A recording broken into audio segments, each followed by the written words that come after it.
check. Hey, ladies and gentlemen, I would request you all to please grab your seats because we're about to start with the show in next 5 minutes.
Very good afternoon, ladies and gentlemen. We are just awaiting the presence of one of our jury member, and then we'll start up with our show. Thank you.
May I request you all to please kindly take your seats?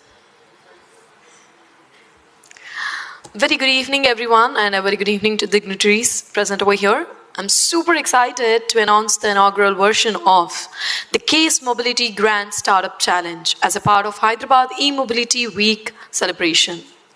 Yes, with an aim to accelerate innovation in areas of connected, autonomous, and shared and electrical mobility, the government of Telangana has organized the Grand Startup Challenge to showcase the scalable business ideas and innovation solutions. Over 100 startups has expressed interest for their challenge, out of which top 7 ideas will be pitching their startups. So that's a great thing. Can we have a round of applause for that? Out of 100 people, you are the 7 who are sitting over here. Congratulations for that. And yes, talking about our sponsors, we are proud to be partnered with the T-Hub, India's largest innovation center, fostering a vibrant startup ecosystem in Hyderabad, and also the Telangana Mobility Valley, India's first new mobility-focused R&D and manufacturing cluster, which will be spread across exciting clusters. Yes, and also we are super excited for our title sponsor, Apollo Tyres Limited of India, of Hyderabad E Mobility Week. Apollo Tyres Limited is an international tire manufacturer and our leading tire brand in India. It is built around the core principle of creating stakeholder value through reliability in their product and dependability in its relation. And not only this, we are super excited to announce TVS Motor Company, the exclusive industry partner for C.A.S.E Mobility Grand Startup Challenge, who will sponsor the grant for the startups.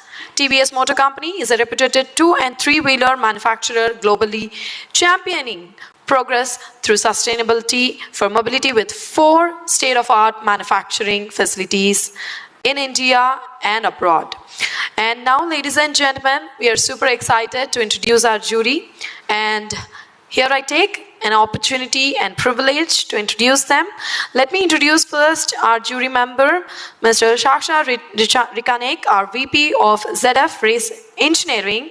Mr. Sasha has an entrepreneurial approach to solve problems and build business. He is responsible for motorsports, motorbike, special series and tradition at ZF Race Engineering. Please put your hands together for Mr. Sasha. And now moving forward, let me introduce our next jury member, Mr. Vikram Garga, the Group Head, Marketing, Apollo Tyres Limited. He is a business leader with over 25 years of national and international expertise in categories ranging from candies to cars, and encompassing products, innovation, sales, and marketing and strategy. So can we have a round of applause for Mr. Vikram Garga? A hearty welcome, sir. And taking an opportunity to welcome our next jury member, Mr. Sanjeev P. He is an head of micromobility TVS Motor. Sanjeev is a dynamic leader and comes with an illustrious track record of building brands. He has a wide bandwidth of business leadership experience spanning from Fortune Top 100 global MNCs as well as building EV automotive startups from zero to profitability growth. Can we have a round of applause for Mr. Sanjeev? And here I take the opportunity of introducing our next jury, Mamta Chamarthi Garu. She's an head of software and business product management. Stentalist Chamarthi leads software business and product management to transform Stentalist into the customer-centric sustainability mobility company. She also has course functional program, leadership responsibility for connectivity and infotainment, ensuring the company develops and delivers software solution that exceeds customer expectations. Can we have a round of applause for Ms. Chamarthi Garu? Taking the opportunity of introducing the next jury member, Mr. Saurabh Bakliwal, the Managing Director and Partner Infrastructure Lead, APAC and BCG. Mr. Saurabh is a core member of the Industrial Goods, Public Sector and Operation Practice area. Mr. Saurabh also has led several large-scale transformation and client capability building programs. He has also worked with the state government of Telangana to conceptualize and deliver the Telangana Mobility Valley, India's largest new mobility valley. Can we have a round of applause for Mr. Saurabh? And now, taking an opportunity of introducing our next jury member, Professor Rajalakshmi, the Director, the Tihan, IIT Hyderabad. She has co-authored several journals in LiDAR, UAV-based image, and IoT, and has more than 16 patents in UAV, energy harvesting, and ultrasound. She was awarded as the CM Chair Professor, Young Faculty Researcher, and CII Digital Transformation Award, to name a few. Can we have a round of applause for Professor Rajalakshmi? And now I warmly welcome all the eminent jury members for being the part of the C.A.S.E Startup Challenge and provide your valuable feedback to the startup. Thank you so much for gracing this occasion with your presence. And to become a leader in mobility, the government of Telangana has taken significant strides in the past few years. Telangana was one of the early adopters of the focused EV ESS policy in 2020. As Telangana embarks on journey to become a leader in new mobility, I would like to invite Mr. Gopal Krishnan, our VC, Director of Automotive and EV, Government of Telangana, to talk about first of its kind of initiative by the state. Can we have a round of applause for Mr. Gopal Krishna? Not here? Okay. Okay. I guess Mr. Gopal is taking few more minutes. So moving forward, it's time to hear our jury members. And now I would like to request Mr. Vikram Garga, our eminent jury member, to share his thoughts on the mobility startups ecosystem. Can we have a round of applause for Mr. Vikram Garga?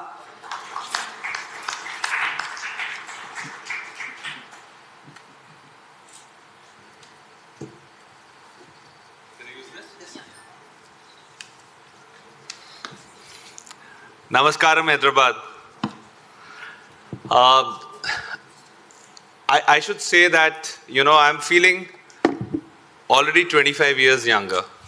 Last 2 hours that I have spent at T-Hub, meeting some of the brightest minds and listening to their vision and their dreams and the conviction that they have of really making a change in our life, maybe, offer something better, make this planet much more beautiful, much more sustainable. I think it only just energizes me more to see that this is a great initiative by Government of Telangana. I think at Apollo Tyres, we are really proud and privileged to be associated with it. The whole startup ecosystem and the way it has been envisioned here at T-Hub, it is not just going to maybe solve problem for us at a very local level. I think you're going to be able to attract talent, startups from across the globe. I was spending some time with the T-Hub, the man in charge, which is Wing Commander Anuj, if I remember his name right? And he spoke about the vision that we have in terms of converting this into the biggest innovation hub in the world. And that just gives me the confidence to say that, startups are here to stay. They're here to make our lives better, bring technology, bring an understanding of what can be done differently. And as Apollo Tyres, I think we have invested in a digital innovation center right here above this floor. I was just here visiting that floor. It's right now more of brick, mortar, and empty space. But the vision is very clear in terms of where we want to go. And I think T-Hub is the right place for us to partner, where we would see that as an organization, we are building that innovation culture right from the people who actually are at the forefront of innovation. We want to bring innovation into our way we manufacture products, into the way we think, into the way we connect to the consumers. So T-Hub is really going to help us actually systematize and project manage innovation as a culture in Apollo Tyres. And we are really, really proud of the fact that we are associating and are part of this ecosystem that is being developed. And I think Apollo Tyres is even more committed to work with T-Hub, to work with startups that are here who have dreams and ambitions to solve the problem in the new emerging EV mobility. And the good thing is, there is no set way to actually win in this new fast burgeoning ecosystem. So all of you sitting here could be the next, big idea. I don't want to put a dollar number to it, because I think it's the value that you're going to create which will define the success of it. But more importantly, as Apollo Tyres, we would look forward to working with some of the startups here at T-Hub, solving problems for us and investing in you so that Apollo is also, gearing up for a better tomorrow, and we can't do it without you guys. So on that note, I'm here to enjoy. I know each one of you is a winner there. While we have 7 best case studies being presented to us, but I think all of you are already won by being in this room, and there has to be still a winner. But hope we as jury members will do our job and not let you down. But I want to congratulate all of you in the beginning itself for putting up a great show. Thank you. Thank you so much. Indeed, yes, Mr. Vikram, we are also super excited, and I know all of them have crossed their fingers. And yes, moving forward, ladies and gentlemen, taking an opportunity of now calling on stage Mr. Mahesh Kalavai, our Chief Digital and AI Officer, TVS Motor Group, to present his thoughts on the role of startup in automobile industry. Can we have a round of applause, please? Thank you, and good afternoon, everybody. Well, first, want to congratulate Government of Telangana for the full week, EV week. It is our pride as TVS Motor to engage in the full week. I'm sure a number of you would have participated in the rally, the events yesterday, and the upcoming days as well. So, huge show. We're very, very proud to be associated in the full week. Also want to thank the TVS team, Abdul Wadud and team, for all their efforts in bringing our products on the streets in the rally, and of course here for all of you to experience as well. Coming to today, I echo what Vikram mentioned. It has been an eye-opening experience for my colleagues and I this morning at T-Hub to understand the scale of innovation being envisioned and being put in place. Again, thrilled to be part of the event today, and congratulations for MSR, Anish, Vishnu, Anand and team for thinking throughout innovation and engaging with the innovative minds in the startups in an area which is very, very close to our heart, right? So as TVS Motor, we've been at the forefront of looking at cutting edge technologies and bringing them to market for our consumers. And over the last few years, we've scaled our digital and AI capabilities by looking at tapping into the brightest technologies in all the 4 dimensions of the C.A.S.E Mobility Challenge. So it's a double pleasure to be engaging today and looking at the innovative ideas. Again, echo Vikram, all 100 startups that participated are all winners, but we're really looking forward to hear the top 7.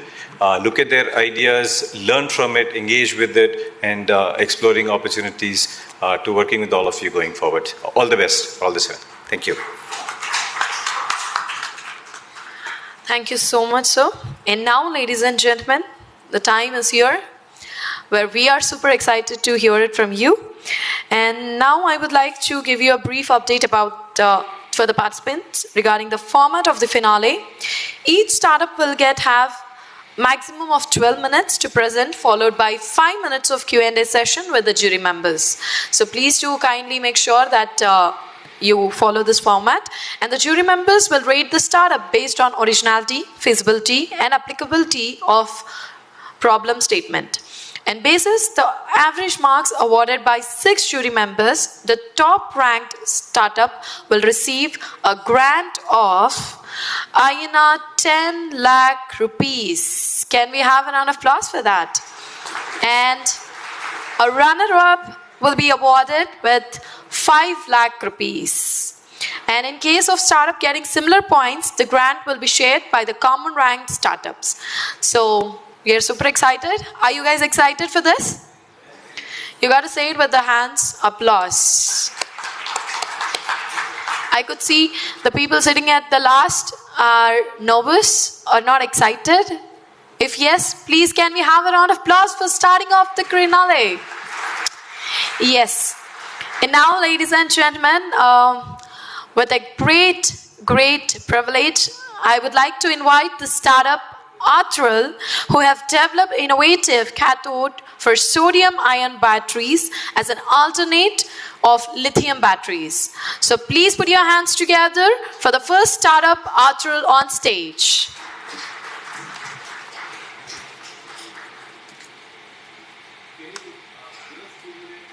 Yes, yes, sir.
Okay, with our jury members' permission, can we resume back, sir? Yes? Okay. So now, ladies and gentlemen, once again, please put your hands together for Team Athral on stage.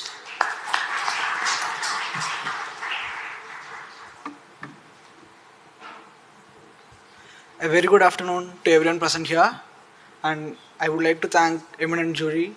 And yeah, so myself, I am Mukundan, and I am a full-time researcher at Athral Energy Solutions Providers. The only woman founded sodium battery technologies in our country, and most probably, I would say, in the globe. Now, let us start this discussion with the term energy, shall we? So, I don't have to explain much about this term energy, because from a very lower grades we have been taught about various sources of energy being renewable and non-renewable sources, and how we are polluting our mother earth, right? So with non-renewable source of energy being abundant in nature, yet we do not produce them in mass scale. Have you ever pondered why? Turns out the reason for that is because these renewable sources of energy are intermittent in nature, which means they are seasonally accessible and they cannot be completely reliable, right?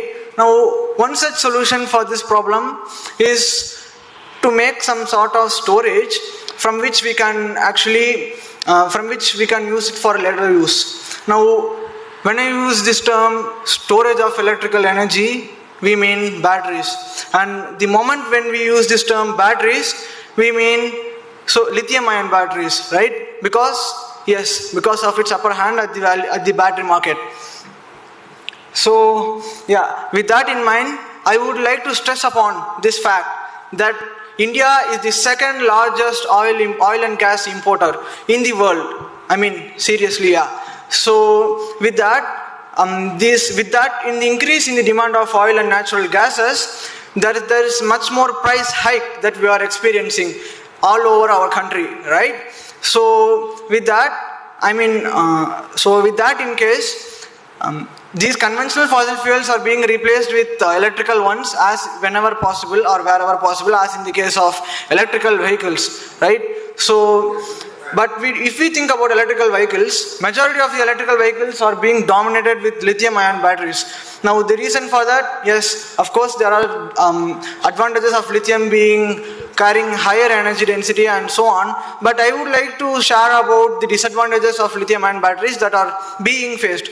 Now, first of all, if you look at the lithium, it's one of the rare earth elements present in the world. Now, its composition being 0.0065% of the Earth's crust, which means if we are about to mass scale electrical vehicles, we would be requiring about more than 30 billion kilograms of lithium, considering the fact that about 10 kilograms of lithium is being used for an average electrical vehicle. Now, yet again, if we look about the lithium mines, lithium mines are predominantly present in the countries of Eastern and Central Africa, in the Australia and in Chile, which means if we consider the scenario wherein we would be producing electrical vehicles completely indigenous in India, we are dependent on Chinese or Africans or Australians in some way or the other way, right? Which means we are not completely energy independent. Now, I would like to add this thing. Energy independency, this term, yes, this is a very big hit. Now, any country's goal is to become an energy independent nation, right? But in the case of lithium ion batteries, it's not the case, because as I said before, the availability of lithium is very present, is present scattered around the globe. So with that, we often read about cases wherein lithium ion batteries are being flammable or ignited, or explosions of electrical vehicles, right? That's because lithium ion batteries do have a wider operating temperature range, but but they are not tolerable to very higher climates as faced in India. So also I would like to stress that child labor, yes, in Africa and in the countries where economy is very low, they expose children to work upon lithium mines, and lithium being very reactive in nature, yes, obviously children die. The death rate in children at Africa is very high. Now one has to think about the solution for all of these problems, right?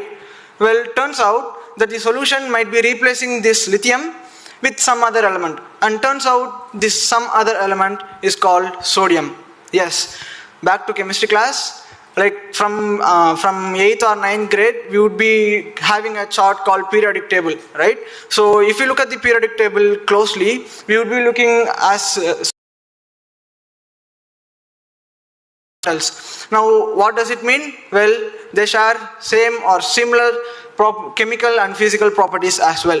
What it means is that if you look about sodium, it's the fourth most abundant element in the earth, and not to mention the fact that sodium is already present in seawater as brine solution, right? So with that, I'm trying to say that the demand of sodium is very, very less than compared to that of lithium counterparts, which means if there is availability of one raw material, the prices is gonna drop down like to some greater extent, right? So which means we can mass produce our sodium ion batteries if we find a method to somehow extract our sodium compounds from naturally occurring compounds as well. So we at Artillery Energy Solution Providers strive to manufacture or mass scale sodium ion batteries without compromising on the performance and with a very low cheaper costs. So with that in mind, the production of our method lies, or our core innovative technology lies in the production of cathode counterparts of a battery. Now one might raise the question, why cathode? Well, it turns out that in any battery that we take, cathode plays about 25 to 30% of overall cost, which means if we find a way to produce cathode in a much more cheaper rate, we would be already having an upper hand in the battery market as well, right? So with that in mind, we use this method called NASICON method, which is sodium superionic conductivity method, which is used to offer a very high operating temperature range. And I would like to say that the temperature range is from minus 20 degrees to plus 100 degrees. You get the point? Yes. So with that in mind, you would like to produce our sodium ion batteries with a very high energy input, or with the same output as that of lithium counterparts. Next slide. Yeah. So as I said before, the core value point of our Artillery Energy Solution Providers is we achieve a high performance sodium ion battery solutions, entirely replacing lithium ion batteries without compromising on the performance and with a very cheaper cost. I mean cost as low as 40% cheaper than that of lithium.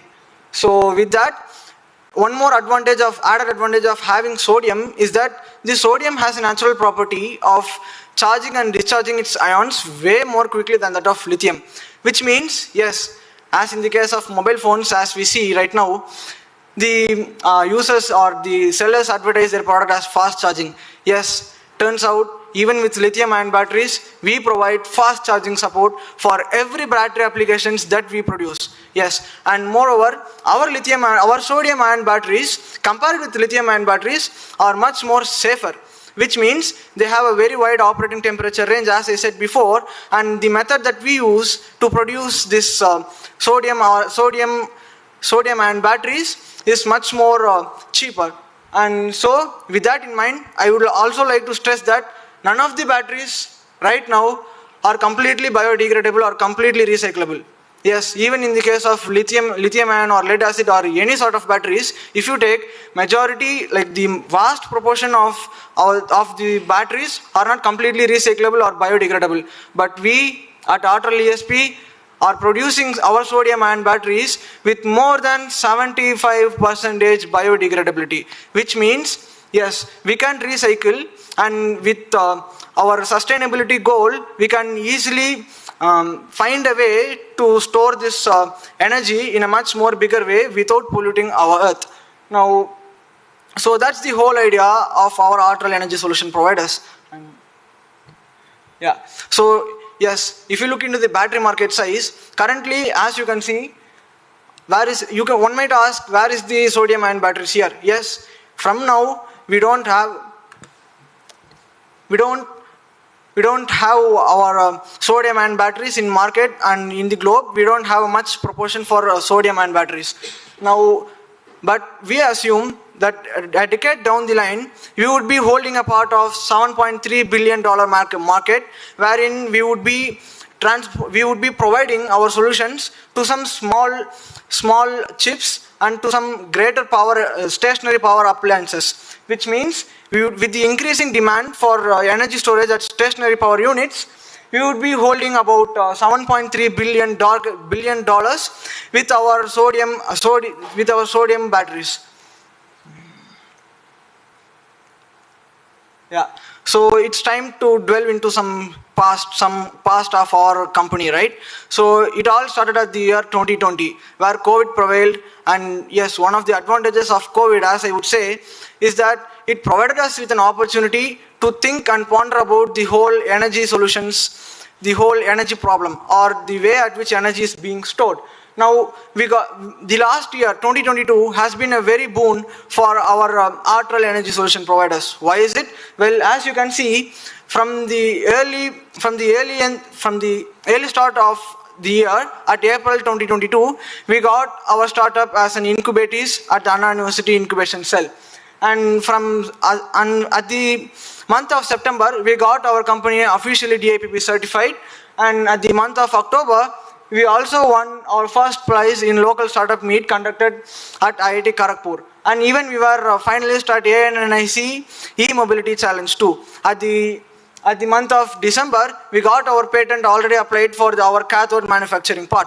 And yes, we also selected as top 100 startups by York Scholich. And yes, with the start of this year, 2023, we have been awarded our innovation program from EDII Tamil Nadu, and we were also selected as finalists in Empersalo 2023. Now, if you look at the revenue model of our sodium-ion batteries, as I stressed before, we are targeting minute portability chipsets. We are targeting a very less, like the industries or the applications where our sodium batteries would be very beneficial if considered or provided if the weight is not a very big crucial rule. So yet again, the majority of our market would be in the growing market or in the grid energy or industry market, which we would be providing solutions for portable and stationary energy applications as well. So this is the whole revenue idea of our Artel ESP.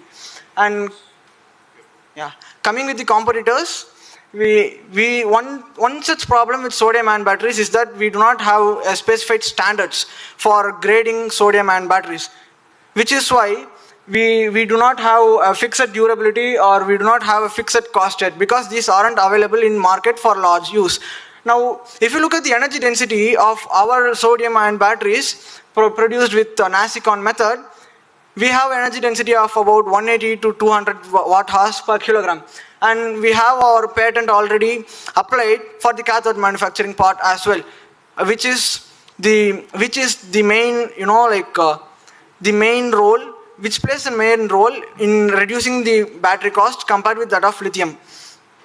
And so, with that in mind, our future plans. Yes, with this year, we are planning to do researches and lot of patents and research works and prototype modeling in this year, and with the ultimate goal of raising funds at the year 2025 with the aim of producing selling more than 1 million batteries by the end of 2026 and expanding globally above all over the horizon with global licensing and licensing and expanding internationally too.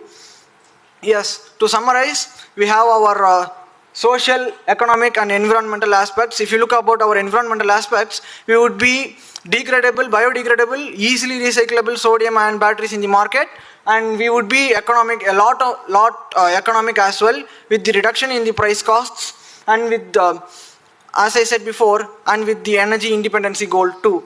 And with this, I would like to introduce about our core team. She is Subhandra Rajendran. She has 18 years of experience in working in firms like ISRO, ENI, and Sapura Energy. So she has been in this business of renewable energies for more than 2 decades from now. So we have our business and finance marketist, business strategy and finance specialist, Ms. Tosan Joel, who is the only international employer of our startup. And we do have our CTO, COO, and R&D head, Mr. Soundararajan, Dr. Ashok Kumar, Dr. Nityanandam, and Dr. Ashok Kumar as well. So with this, I would like to say that our company, our core team has been well exposed with these technologies.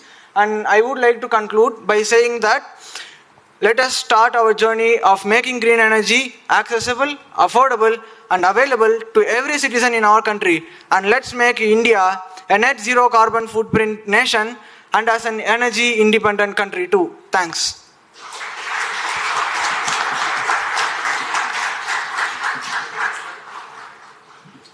And now we are open for the Q&A from the jury.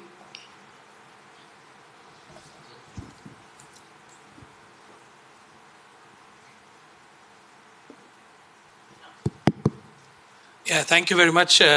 So you don't have any of the founding members here today? No, sir. Okay, so that's a very brave pitch. Yeah. So you identified the problem statement. You said you brought the lithium and NMC. Now, lithium does not necessarily mean only NMC. It can be LFP as well, right? And also the most reactive element, which is manganese, it's usually 8:1:1 ratio. So the most reactive element has the lowest ratio, right? And you also said that it has much more energy efficiency.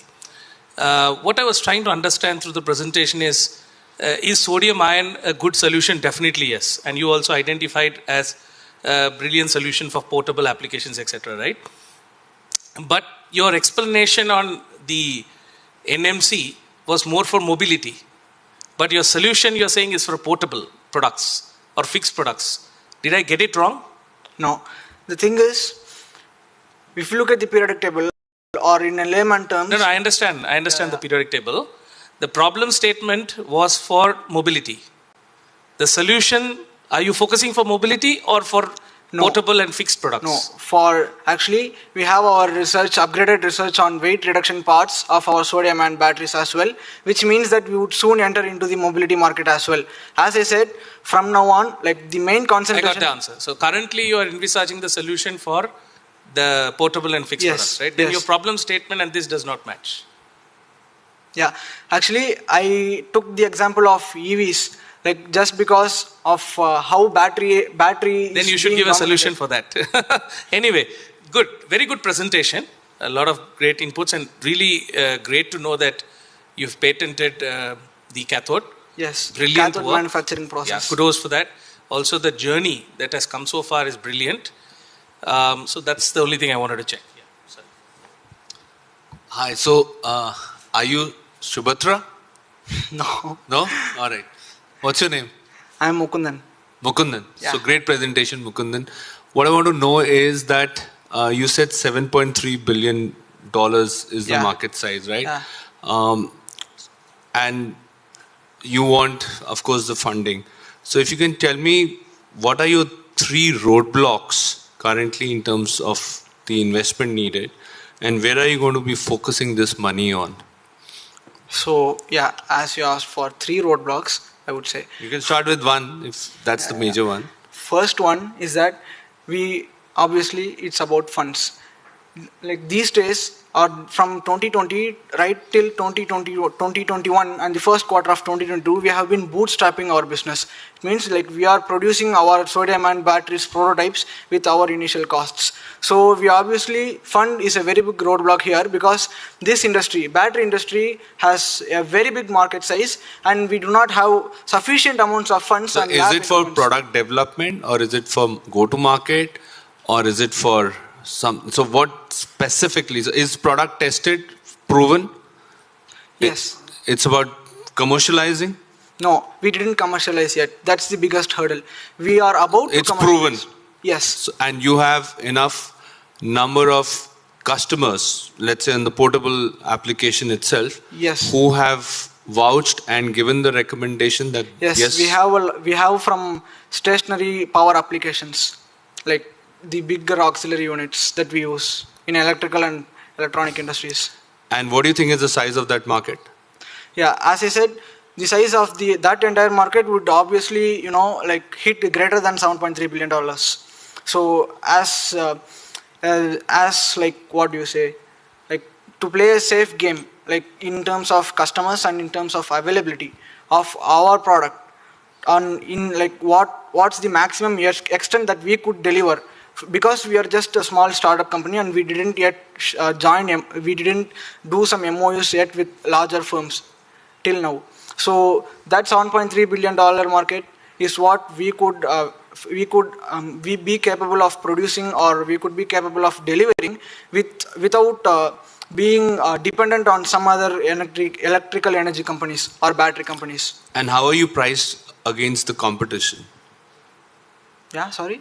You mentioned you've got already players in the market, right? Actually, so where are you placed in terms of pricing, and what do you think when do you going to actually turn positive? Do you have a financial plan in place? Yes. The thing with this competition analysis is that these energy solutions providers like Natron Energy, Faradion, NGK Inserters, and Indie Energy, none of them has commercialized their product yet. But we are one step behind commercialization of our sodium battery technologies, which means we are already in the game. We are already in the lead. And moreover, our production method, which is NASICON method, it's very much specified. What's your break-even period? Sorry? What's your break-even period? Let's say if you just target your stationary energy equipments, what's your break-even with them? Will you break even with them? Yes. Or you have to go after every category? No, I think we would break even with them. By when? As well. Yeah? By when? Yeah, I guess so, within half a decade down the line. Like, if at all, we would, that's the maximum extent. Okay. Thank you. All the best. Yeah. Hi, Mukundan. So at this point of time, what is the form factor of your, whatever lab prototype that you have developed? Yeah, we do not have a very large scale setups of our labs. We just have our incubation cell at Anna University, funded by the government of Tamil Nadu. And to scale up or to mass product for the mass production of our product, we obviously need funds. And we would split that funds into much more standardized testing equipments and devices, from which we could even apply our patent for anode production method as well. So yeah, we do not have a very large size form factor for our company as of now. Okay. The last question, please. Yes, just let me challenge again on, are you producing or you just delivering the technology to somebody else who's producing? Yes, we are producing. We are striving, or we are thriving in our sodium and battery markets, and we are striving to achieve complete indigeneity or complete make in India solution. So do you need for anything else than funding a partner as of today, or you have the entire chain which you need in your own hand? Yes, we actually accept much more supply chains too, because once our both cathode and anode production processes are being patented, we would very much like about joining hands with some other Indian markets like our India Energy as well, because we have to grow, like we have to make our supply chain as large as possible. Understood. Maybe an advice then. The market you target with the 7.3, yeah, sounds for aggressive growth quite small. Yeah. Compared to your idea, because my biggest fear is if you don't get the right partners to scale up, you will be eaten up by the competition.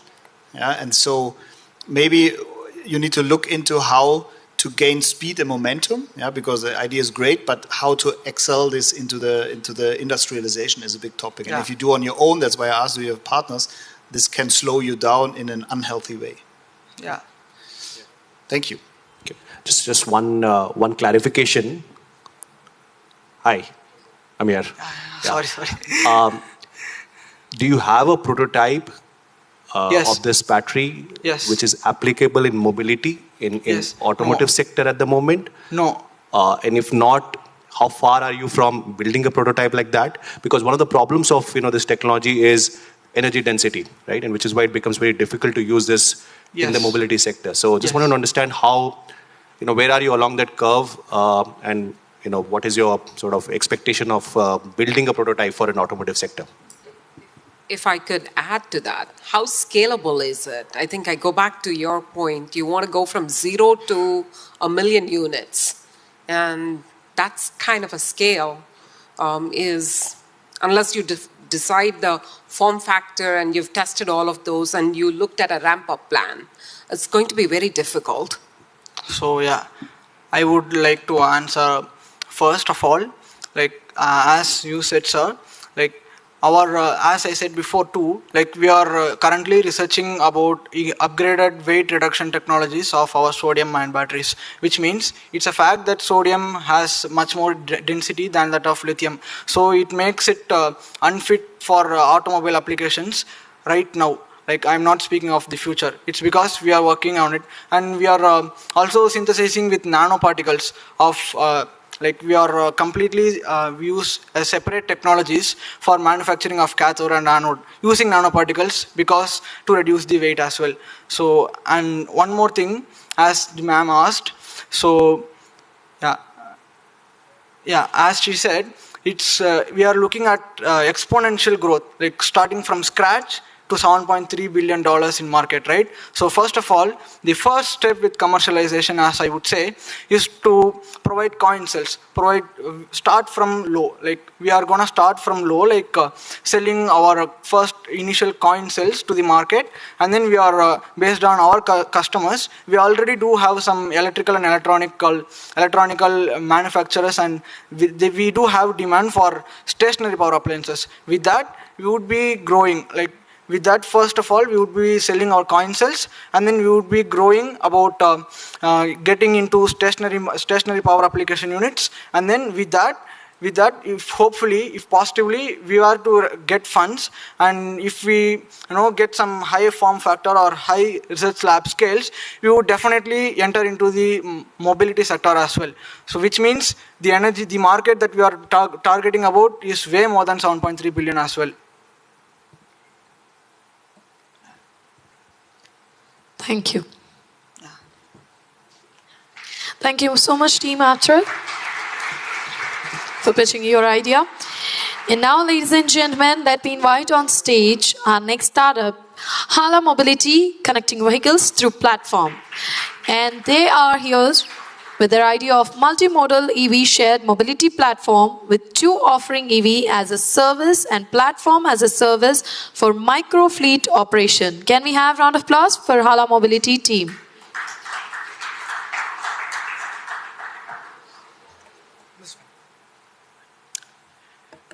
Imagine a world where everything around us is connected, right? All electric, no noise, no pollution. Hello, good evening, everyone. I'm Srikanth, founder CEO of Hala Mobility. At Hala, we're building Circle OS, which is a ecosystem builder for the electric vehicles. Just like Android for your smartphones, we are Circle OS for electric vehicle ecosystem. Today, if you look at the penetration rate of EVs in India, it's just 4.5%, right? So why are this 95% people facing problems? It is about adaptability of this technology, right? From the time you move from your normal phone to your smartphone, there is a lot of transition that is needed. People have a lot of myth around safety, reliability, security. Who is the financier who's going to fund me? Who is the insurer who's going to insure me? Is this vehicle going to stay, or is it a time bomb on my hand, right? So what we did is we built a platform wherein we have subscribers like gig workers, third-party logistics, delivery companies, or any such corporate guys who wants to have vehicles. So we had a tight coupling with the manufacturers, insurers, financiers, and NBFCs who will enable this platform. Once the solution is built, we are now offering it as mobility as service and platform as a service for different use groups, right? So how does it even work, right? There are a lot of IoTs that are talking to, these vehicles that are making this dumb scooter smart, right? And this platform is protocol agnostic, which can be TCP, UDP, MQTT, you name the protocol, it is already there, right? We have also integrated it with the charging station providers, wherein, all your vehicles can not just talk to you, your smartphone, but also to your battery manufacturer, to your scooter manufacturer, to your insurer, where every stakeholder has information, thereby you have your uptime of your vehicle, right? So what is this Circle OS? It's a low-code, no-code platform where any such operator, manufacturer can build their own analytic tools on top of what we have built, right? Say there is a fleet operator. What do? Like they have fleet coming from tens of manufacturers. Say he has TVS fleet. Say they have Ola fleet. They can't have 10 dashboards looking at each of them. We aggregate all of them together with a no-code, low-code tool, just a drag and drop feature, right? Till today, in past 18 months, we have been running around 1,300 plus fleet in Hyderabad, right? We are staying in Hyderabad, which is, growing at a pace of, Shanghai and Tokyo, but it's fourth most polluted city. How do we make it green? That is where we took a chance, right? We wanted to build our platform, at the same time have a learning on how this goes. We took a long haul on deploying these vehicles, understanding what goes on the ground. We wanted to see how the operations go through, how the financials work. That's how we could almost decarbonize 800 tons of CO2 emissions in India. Not just that environmental benefit, but also we have been employing almost 1,500 plus gig workers who are doing saving almost 40% of their revenue, which they're spending on their vehicles, right? We are also doing 60,000 battery swaps month-on-month basis. So how do we make money? It's with the two verticals. One, the platform as a service, which is a core, and the other one is EV as a service. By platform, we give you a lot of analytics, wherein manufacturer can take a smarter decision, the fleet operator can take a smarter decision to gamify his approach, the insurers can risk mitigate his approach, and on the other hand, EV fleet as a service, which would enable the quicker adoption of EVs, because the complete control from the battery pack to the scooter to the charging infrastructure is being controlled, and that is where people take a benefit out of it. So our products are of four categories. One goes to the manufacturer, where manufacturer is tightly bound with his dealer. Dealer is now talking to his supplier, which is the customer, and then he has a complete understanding of what the supply chain is, where the parts are going, which vehicle is being consumed, and how to bridge this gap of supply chain. In terms of the fleet operations or financials, they get the in-depth information about what is happening with the vehicle. How long can this vehicle go? What is happening with this vehicle? What are the error codes? Is it the motor, controller, battery? What is problematic, right? And along with that, we also offer the lease of these vehicles through the partnered financial network that we have already onboarded. So for the battery manufacturers, we give them the tool which can control not just at the cell level, right? We look at the temperature, we look at the cell level voltages, whatnot, that make you safe, stand still. We have been working closely with the state governments in terms of implementing the AI standards for the battery pack. And this will not just enable them to have a smart device, but also be compliant with the latest policy that is going to come next month, right? Also, for the insurance companies, we have built a tool wherein they can understand where the accident happened, how the accident happened, do I really need to insure? It is not yet commercialized yet though, but It's still in the process. The machine learning algorithms are still learning, so it will take a little time for us to commercialize. So we're targeting a huge market of $46 billion industry, which is for the connected vehicles and the EV fleet as a service. Today, we are standing strong here with 1,500 plus vehicles, but yet this financial year, we are going to connect almost 50,000 plus devices and moving it to 100 and 200,000 devices as well. So from the day one, we have been EBITDA positive because we don't hold inventory. We always connect these dots, with the fleet operators, with the manufacturers. We try to connect those dots, and we are being EBITDA positive. We today make a unit revenue of 5,300 per vehicle, wherein we make a net margin of 10 to 15%. But where this can scale is to up to 6,300 by cross-utilizing this fleet and implementing the right infrastructure. We have closed our pre-seed round with the help of T-Angels program last financial year, and this year, in the month of January, we have closed our bridge round as well, and now we are aiming towards a Series A round in the month of September, for which we have got already the soft commitments. So we come with a 40-member team. Myself, Srikanth, I've done my doctoral thesis over the shared mobility space, Helsinki chapter, and I've done my dual masters over big data, telecommunications, machine learning. I've been in the industry from past 7 years, been working around in the Europe for different projects, and then moved back to India for good to start Hala. I've been partnered with Mr. Snehit, who is my co-founder, who was my manager at Facebook when I was working with Cognizant, and he's a second-time founder. He was into agri-tech earlier. I have another co-founder, Mr. Anand, who is a second-time entrepreneur who was into the food tech industry. We have Mr. Natarajan on board, who is a financial advisor, because we come from a tech background. We don't know about finances, nuances, nothing else. So we wanted someone to guide us there. And we have 40-plus team who is building this ecosystem forward. That's a little story about us. And today I stand strong here with a big, hairy, audacious goal of making every mile go electric and decarbonizing Hyderabad soon and removing it from the list of 4th polluted city. Thank you. I welcome any questions.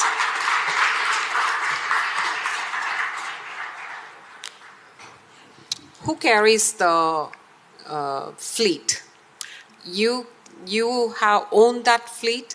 So what is your, does your platform as a service or EV fleet as a service take into account that maintenance of that fleet, maintenance and operations of that fleet? Sure.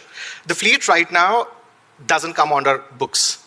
It's not owned by Hala, it's owned by the fleet operator, or NBFC, or a financing company. So they hold the fleet, the owners are them. We just connect this fleet to the end customers. Yes, and then the service of these vehicles is taken care by us, because right now it is needed. Once there are enough number of players who take care of the maintenance piece of it, and there are a lot of startups who are mushrooming in the space, and this will be soon offloaded too.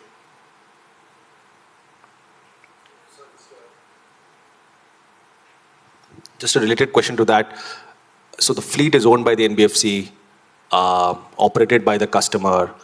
What is really your role in enabling that? Because it seems like it's more of a tech company, yes. A SaaS company. Yes. But it's strange that you are, getting into this business of enabling fleets. Right. So, what is the role exactly you play out towards that? We are trying to create that bridge in between. There is a demand, right? But this fleet operator, he doesn't know which vehicle to buy, where to buy. And of course, their books are even better than us. They would get even more better finance, lower cost of capital, but they don't know which vehicle to buy. So we are making that transition happening by connecting all these players. But essentially, over a period, it's going to be just a platform as service. EV as service is just going to drop. So right now you're playing the channel kind of role. Yes. We took a long haul in terms of understanding the market, understanding what is happening. So it has been building the product before I start pushing out just a SaaS thing. Yeah. So we wanted to take that long haul, understand things better. Okay. Can you, just one other question. I saw the ARPU, average revenue per vehicle, I guess, about 5,000 rupees. Typically a vehicle would cost around 1 lakh or something like that. 5,000 a month is quite a significant amount. So I'm just trying to understand what value are you unlocking to be able to get this revenue? And can you just give a breakup of this revenue, right? What is this against? Yes. Yeah. So when we say about 5,300 rupees per month, it includes a GST element of 5%. And then once we jot it down, today, majority of the chunk goes towards the leasing element, which is 60 to 65% of the amount. Rest of the amount towards the maintenance of the vehicle, insurance, and then the cost of the device that is sitting, the platform charge of ours, and then the service element added to it. Later on, the rest is what we get. So even today, if someone buys a vehicle of ₹1,00,000, he gets a finance anywhere up to 2,850, 3,000 rupees. But then there are added costs, which is the maintenance part of it, the insurance part of it. And then if a fleet operator wants to get it connected, there is a cost of platform as well. So a lot of that is passed through then? Yes, yes, yes. So what is the revenue for the software solution that you're offering? Yeah. And what value does it incrementally unlock for the customer, for the fleet owner? Can you just describe that? Perfect. So if I just break it down and just consider what is the platform cost here, we would typically charge 200 to 250 rupees per month per vehicle on the platform. And what benefits it would give is this. So as a fleet operator, he get to know a bird eye view about his fleet, how many of them are active, inactive, running, what is the run rate, what is the utilization, where the vehicles are, which is the hub, which is the nearest route, how many kilometers that it can go, where is the nearest charging station, what it can feed into, how much kilowatt of energy can I consume, and how quickly can I do my deliveries. So many dots are being connected here. Some of the data you are using is owned by the OEM. Yes. So why should he provide you those data? What is the benefit for the OEM? OEM here is giving the data. It can be hosted on my server or on their servers. We are not looking at their data. We can make it anonymized as well. Right now what we're showing is the data that is lying on our platform, which we have full authority to utilize it. But yes, I agree with you. When a manufacturer or a fleet operator doesn't want to give the data, we are absolutely fine. But then you will not get the battery data, for example. But then I still get the information about where the consumptions are, where the vehicles are moving. If the IoTs are being used by ourselves, then is when we have the control on the data. If the device is bought by the manufacturer, then we really don't have the control. It is just anonymized. Okay.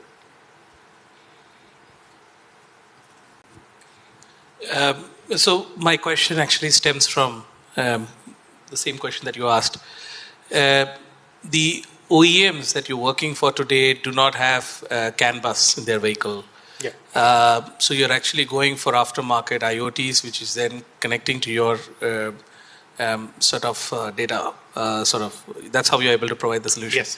So, but the products like what we build already has CAN bus, and like he rightly said, this data is owned by us. Yeah. So in that case, how would this solution actually work? So in case of TVS, right, you already have the telematics unit, you have already the complete dashboards that you'll give it to your end customer.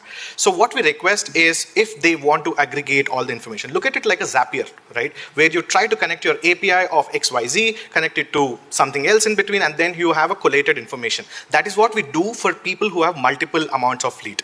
That can be, TVS, where you would be just providing me the location, which fleet operator might be needing. So whatever information they would need, they would just give the APIs that can be through HTTPS, they would make a request, and that is how it goes. And on the other hand, which is non-connected scooters, we have two typical IoT devices that are built in-house. One of them, which just sits on the controller, we do a probabilistic approach of what are the errors that is happening with a single wire communication. Other one is to have a CAN bus enabled, where we try to fetch every information possible from the CAN data. We just need to have the metrics and we are good to go. So your customers are the 3PL operators or the e-commerce players or the drivers? So you can, e-commerce players typically, they don't want to have people on their things, they don't want to manage. So it's a third-party logistic guys. And today, at least 70% of my business comes from third-party logistics. And 30% comes from the B2C guys, which is, when I say B2C, these retail guys are the delivery boys. And your, first of all, this is a very good presentation. Thank you so much. It sort of really lays out very well. Your solution is brilliant, no doubt. Thank you. Thank you. Your revenue and that to your EBITDA positive is also really kudos to you and your team. Thank you so much. Now, the question is, as it was rightly questioned earlier by one of the jury members, where are we? Many of this is passed through. Sorry? Passed through. Right? Subsequently, it becomes a subscription based. Yes. Right? And if the OEMs start providing, dashboards to the 3PL companies as part of the vehicle itself, then the subscription would be challenged. Yes. How do you protect for that defensibility? Yes. So I would like to divide this question little ahead, sir. So if you look at it, there is a mass market, there is a niche market. TVS, Ethers, Olas of the world, Bajajas of the world, they lie in the niche market. These people... That's today. That's today. That's today. And where we are targeting is the mass market. Before these people, because as an OEM, they don't have a ticket sizes of going beyond 200, 250 crores. These people want to build their core product. And the added elements of telematic TCU or, the software is something they will always try to offload. Just like, today we try to offload our customer support tools, right? I don't want to sit down and build a customer support tool. I would always offload it to Zoho or Freshworks. The same way is where we are looking at, and the manufacturer concentrates on his core thing, fleet operator concentrates on his core thing, and we enable them to get them connected. Thank you. Hi, Shrikant. Very quick one. So you said that the whole anxiety to move towards electric vehicles is about people really monitoring it on a real-time basis. So this looks like a great solution for fleet market or business. Do you also see anything on the B2C side? And because that's a huge market, and what happens there? Because there you will not have multiple branded OEMs. Maybe there directly the OEMs can provide all the possible solutions. And just another question, is battery knowledge, monitoring, information, is that driving this model the most? Or is that something else, which is, let's say, GPS and fleet management? Because then there are lots of solutions already there. So yes, once all this information is actually available with the electrification, then where do you stand to have your USP to keep winning in the market? Perfect. So first point here is the fleet thing, right? Towards the B2C side, there are micro-mobility players that are existent, bigger players like Ulus and Bounces of the world. The biggest problem for them is the utilization rate of these vehicles, right? They are coming up with their own fleet, they have their own fleets. So what we would help them, and we are in a very active conversations with one of the biggest guys, which is Ulu. It's still B2C. We give the demand for the retail customers. They go through our application, book that vehicle, and then, that would lead it to Yulu. Or, today, Hyderabad-based swap station provider, Race Energy, we are going to be live soon. So we are utilizing their infrastructure, bringing them the utilization rates, because they've spent a lot of monies on setting up this infra, and this is where the utilization has to be driven. And that is where we connect all these dots through the platform. And on the other piece, sorry, can you just ask me the second question? It was a BMS part, yes. If I have to break it down, the fleet tracking or fleet management tools, there are plenty of them, right? Maybe the parameters are different, so it would not take hardly 8 to 10 months or 12 months period to completely move to EV side. So this transition of 1 year or whatever, we have already took an edge, right? And that is will help us, and that may be 10, 20%, but 80% comes towards the battery side, giving the right information from the battery pack. Say tomorrow, the swapping becomes a norm, right? Just like yesterday someone was mentioning, Gogoro is deploying almost $2 billion in Maharashtra state or, in the country. So how do you ensure that I have the right information if the swapping can happen right time or no? So that is where we try to bridge the gap again. So battery would play 80% odd role in the whole platform thing. So as of now, that would be your biggest differentiator? Yes. Hi, Shrikant, one question, maybe the last one. Is there any standardization effort, because you're providing this as a solution, and you're talking about, big players like TVS, Ather, and other, and also, talking about micro-mobility, Right.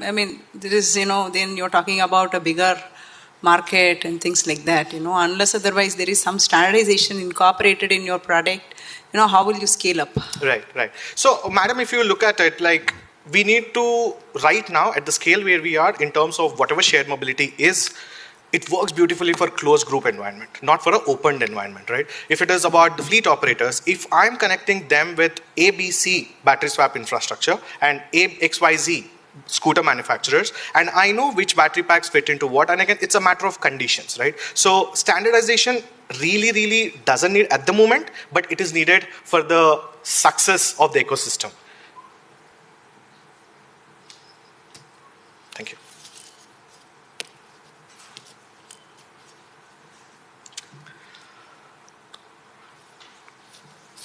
Thank you. Thank you so much, Hala Mobility, and all the best. And now moving forward, our next startup to come up on stage would be the Neo Motions, and their idea for the pitch is electric mobility for disabled. Neo Motion, an IIT Madras startup, creates transformative electric products for wheelchair users, elderly, physically challenged, to enable them to be an inclusive part of the society. So ladies and gentlemen, please put your hands together for the team Neo Motions.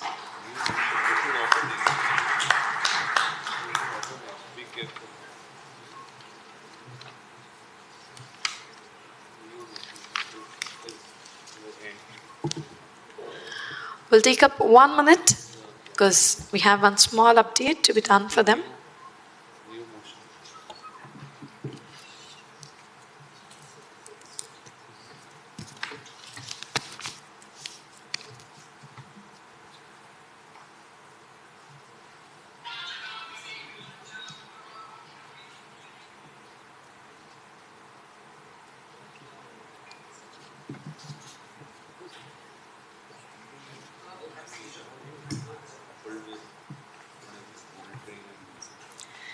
Yes, we are all set for the team Neo Motion. Can we have a round of applause?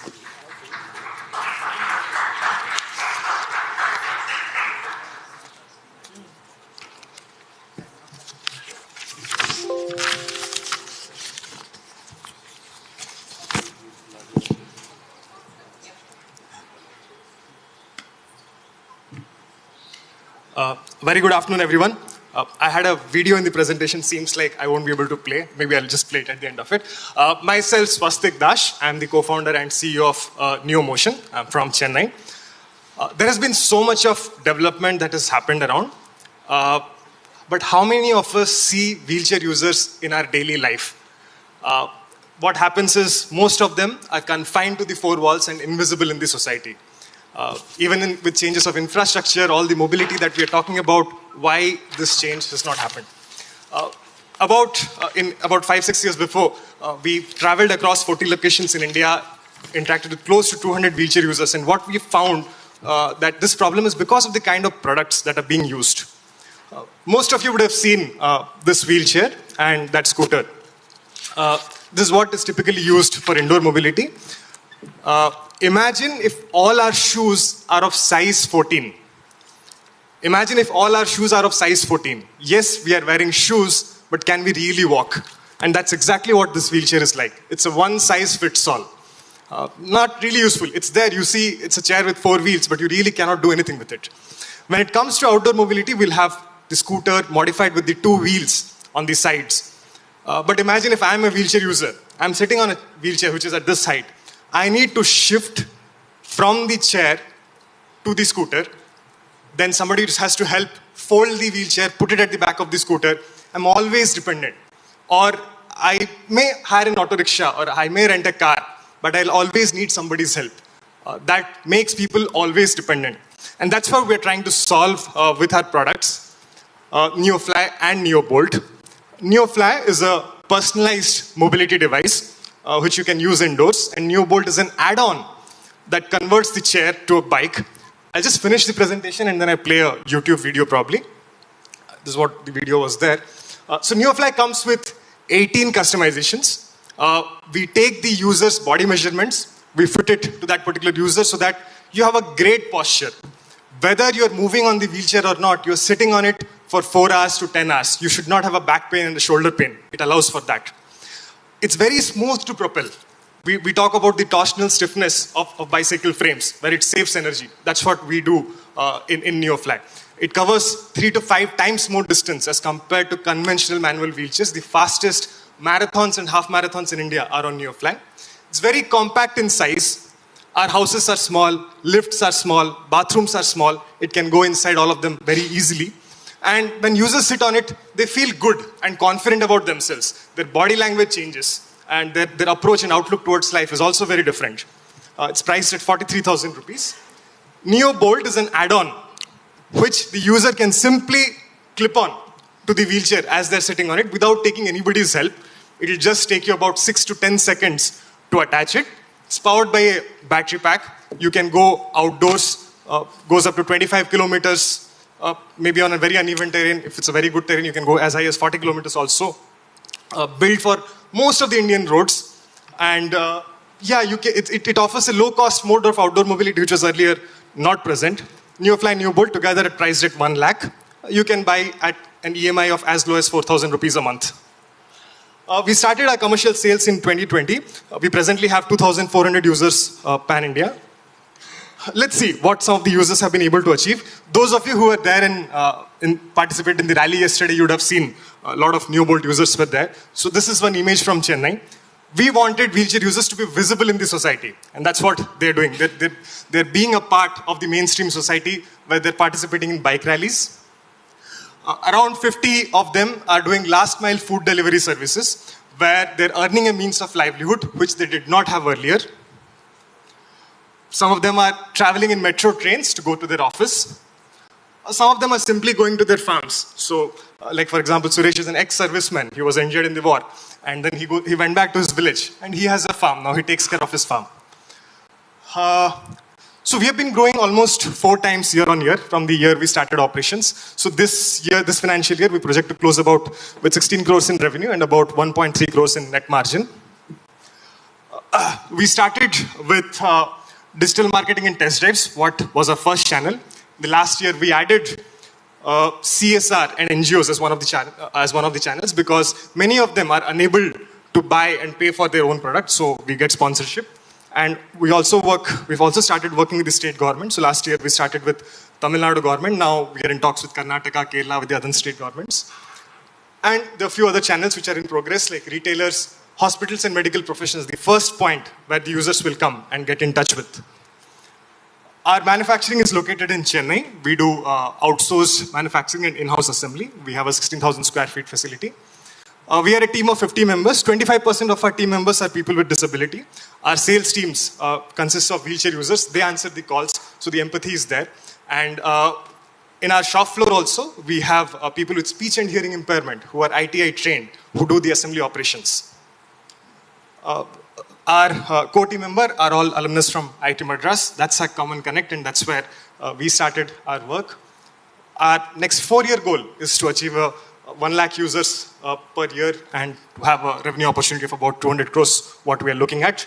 So our vision is to enable every people with disability and elderly to live life to the fullest. Thank you. Can I please?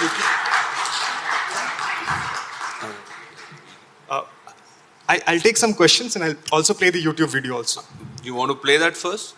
Yeah, if you can just give me a minute, I'll just play that video.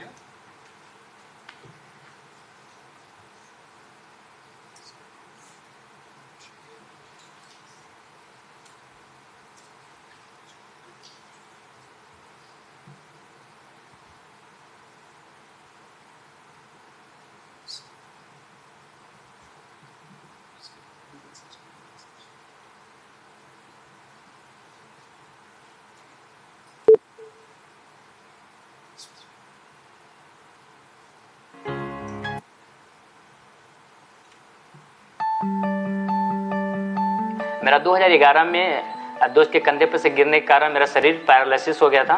इस wheelchair का प्रयोग करने के बाद आसानी से हम कहीं भी जा सकते हैं, आ सकते हैं। हम लगभग 1 साल से काम कर रहे हैं इस प्रोजेक्ट पे। It's the best India-designed wheelchair that I've sat on in 27 years. पहले हम व्हीलचेयर से हम जो मैराथन करते थे उसमें बहुत ज़्यादा समय लगता था। इस व्हीलचेयर के प्रयोग करने के बाद टाइमिंग है वो बहुत कम हो गया। एक गाड़ी आती है जो कि इस व्हीलचेयर में आसानी से हम सेट कर सकते हैं और गाड़ी सेट करने के बाद हम आसानी से बाहर जा सकते हैं, कम स्पेस में जा सकते हैं और कहीं भी पार्किंग कर सकते हैं और गांव में चला सकते हैं। अगर गड्ढे ऊंचे नीचे हैं तो आसानी से चला सकते हैं। अभी हमको कोई डर नहीं है, हम कहीं भी जा सकते हैं। See, I have a car that I drive. It's hand operated. But often the challenges that I face in terms of mobility is somebody to get your wheelchair, somebody to kind of load it, or even going to my parents' place. Is a huge challenge. My parents' place is only 5 minutes away, but I'll still have to take the car. With this, I just roll my wheelchair out, put the bolt on, straight away go there, and then get the bolt on out, get into the lift, and go to my parents' place. When I was riding this, the feeling of the air coming and hitting on my face, I think that's the true sign of freedom and liberation. To go to the grocery shop or to the supermarket, now my wife is going to kick my backside and I have no excuses, absolutely. Thank you. Awesome. So first of all, Swastik, to you and to everyone in your organization. I think hats off to you for coming up with an idea like this. I think it really takes guts to really think inclusive. This is something which is very close to my heart because I'm a runner and I run for the cause exactly for people with disability. So, some of the questions that I have, it could go a little longer, but I think I'll just try to keep it too little. One is, I'm guessing you would have anyway got transport authorities, on your side to see that these are plying on the roads. And you would have taken care of the safety aspect and done a due diligence on it.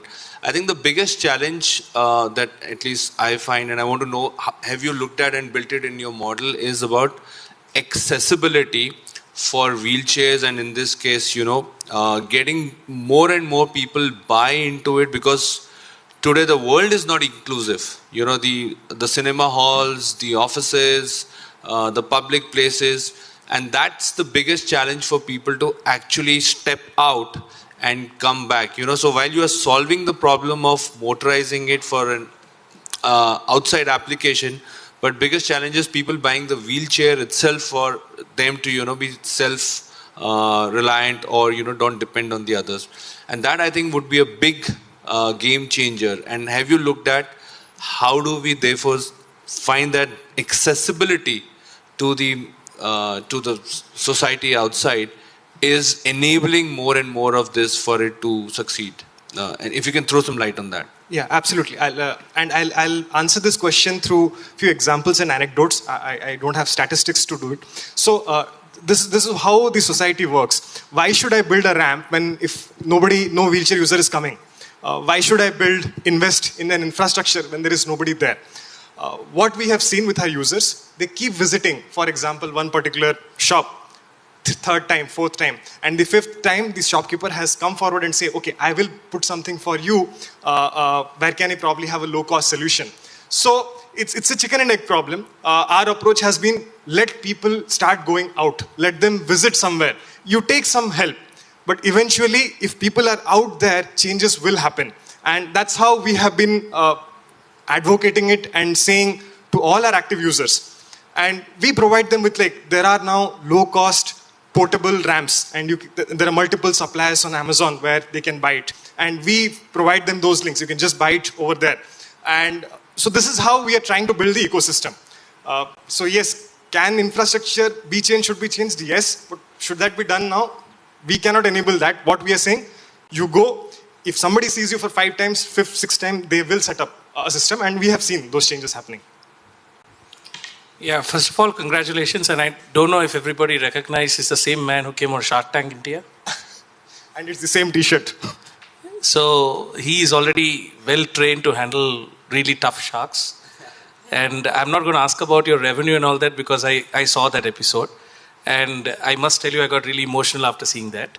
And also the Zomato gentleman who you brought. So you have definitely a winning product.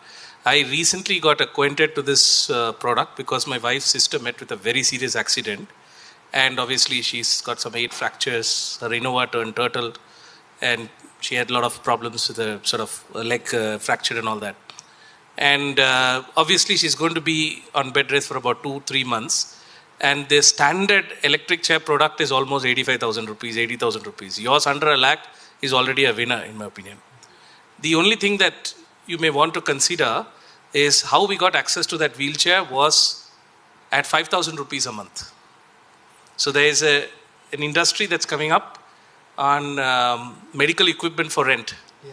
And it was well maintained, and we've got that for 2 months. So this kind of a product, not only to expand your market, because I know your numbers from Shark Tank, I know your valuation, I know all of that, so I'm not going to ask you anything there, is if you could consider this, you might open the ambit for a larger base. But great work and keep it going. Thank you. I think that's a very valuable feedback, and we will work on that, sir. Um, can I? Yeah.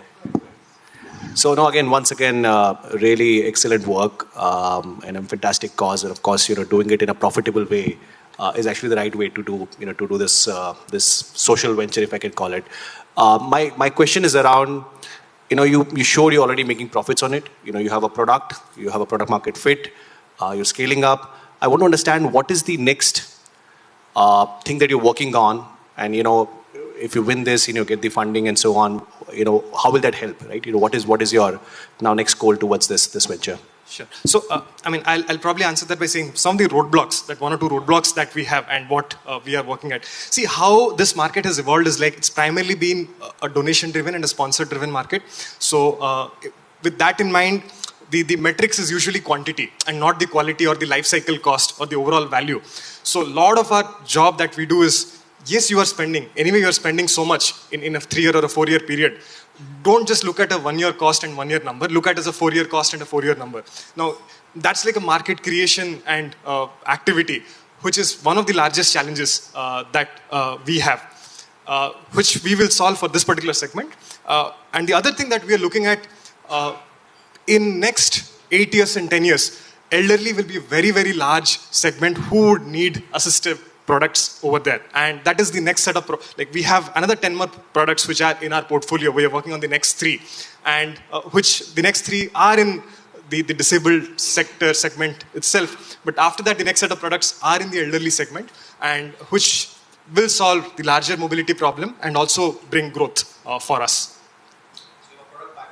Yeah. So, how we have also been doing it is like, we do inbounds, we do lead generation activities, and then we do our product mapping for that. What is it that people are looking for, which we presently don't have, or there is not a good solution available out there. So we just analyze that data. Like in the last 2 years, we would have about 10,000 data points that what people need and what are they unhappy with, what is available in the market. And we just prioritize that, and using that data, we are building what should be the next product portfolio be like. And I would also like to just say that how we have built our product is like a Lego kit. It's like, I already have a seating system. I have my manual wheel system. You remove that, you bring a motorized wheel. It becomes another product. So we are not reinventing everything by making maybe changes in 20% to 30% of the overall components. We are introducing a new segment, a new customer segment itself we are trying to target. Maybe just you answered my question. First of all, very inspiring project. Excellent. I'm still looking a little bit into the innovation factor. And at the end, you said your target is not to come with something completely new, but like small parts to be changed for new segments. But how you see the competition? Because at least in Europe, I know there are a lot of electrical wheelchairs available. Yeah. So where is your USP in that regards? How you would differentiate from competition? Sure. So let's say a wheelchair attachment itself as a concept. Like you have a wheelchair and you have an add-on, and you're doing the attachment. And there are similar products. There are at least 4 to 5 highly competitive products which are there in the European market and the US market. But a scenario, you bring one of them in India. So first barrier will be your price barrier. Let's keep that aside. Prices. The kind of ground clearance that we would require for us to operate over here, those products will not work. In India, we will wear maybe a salwar kameez, a dhoti, and a lungi. Those attachments will come and attach at the center. You can't wear those sort of attire and use with our products. Then, even for this kind of suspension that would be required, it's not a design brief for some of those products that have been built. So that's where we bring in these product differentiations. So and this means you are focused on the Indian market as of now. So presently we have built it like a... Understood. It's like a bike for the Indian market. Okay, understood. Thanks. Yeah, one suggestion, like maybe you can also think of integrating some safety features, for example, a pothole, simple pothole detection or something as an added feature to your product going forward. Sure, ma'am. Thank you.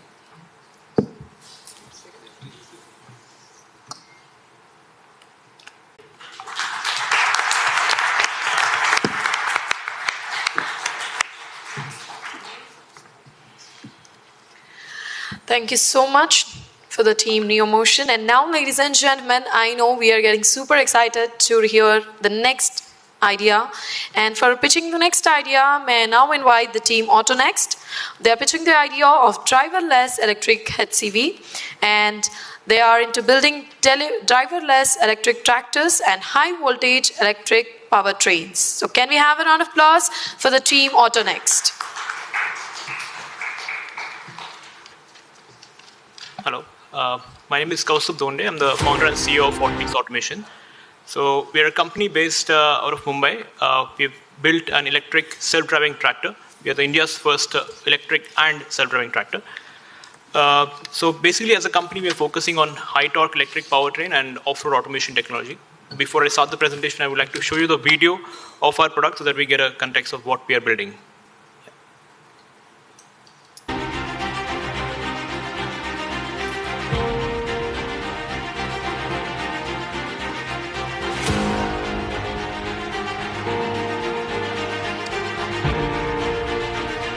Our first driverless tractor built on an actual diesel tractor prototype.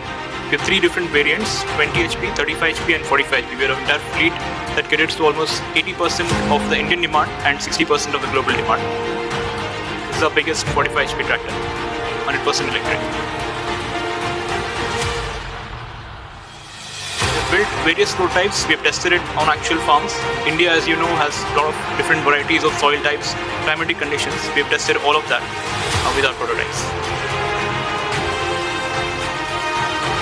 We have seen that the tractor performs better than the diesel tractors. In this scenario, there was a 75-year-old farmer who actually came to us and saw this, and he said that he has never seen a tractor come out of such a muddy and slushy area while getting the job done. So that was one of the feedbacks that we received. Massive loads of 13 to 19 tons with the electric powertrain.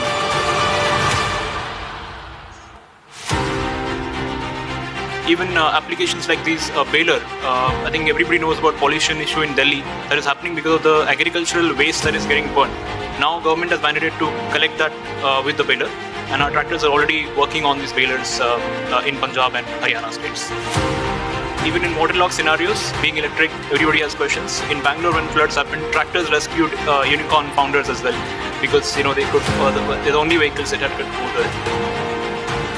the driverless part. It's already remote controlled as well as 100% driverless. 100% driverless will be on field in the coming month, and we'll have some more videos around it. We have built a mobile application that tells you the updates of how much percentage is left, how much range is left, and even you can rent out the tractor using the same mobile application, since it's a commercial product. So, coming back to the presentation. So first thing that we're building is electric tractor. Going forward, this technology can be extended to various other off-highway vehicles, and we'll be doing that after tractors is established. My background, I'm an electronics engineer. We have a co-founder who is coming from automotive industry, worked in Maruti and Daewoo companies. Also set up charging infrastructures in countries like Norway as well. We've been backed by good quality investors in our first seed round, like Chetan Maini, who is the maker of India's first electric car, Reva, now Mahindra Reva. So, yeah, that size was not changing. This was a presentation.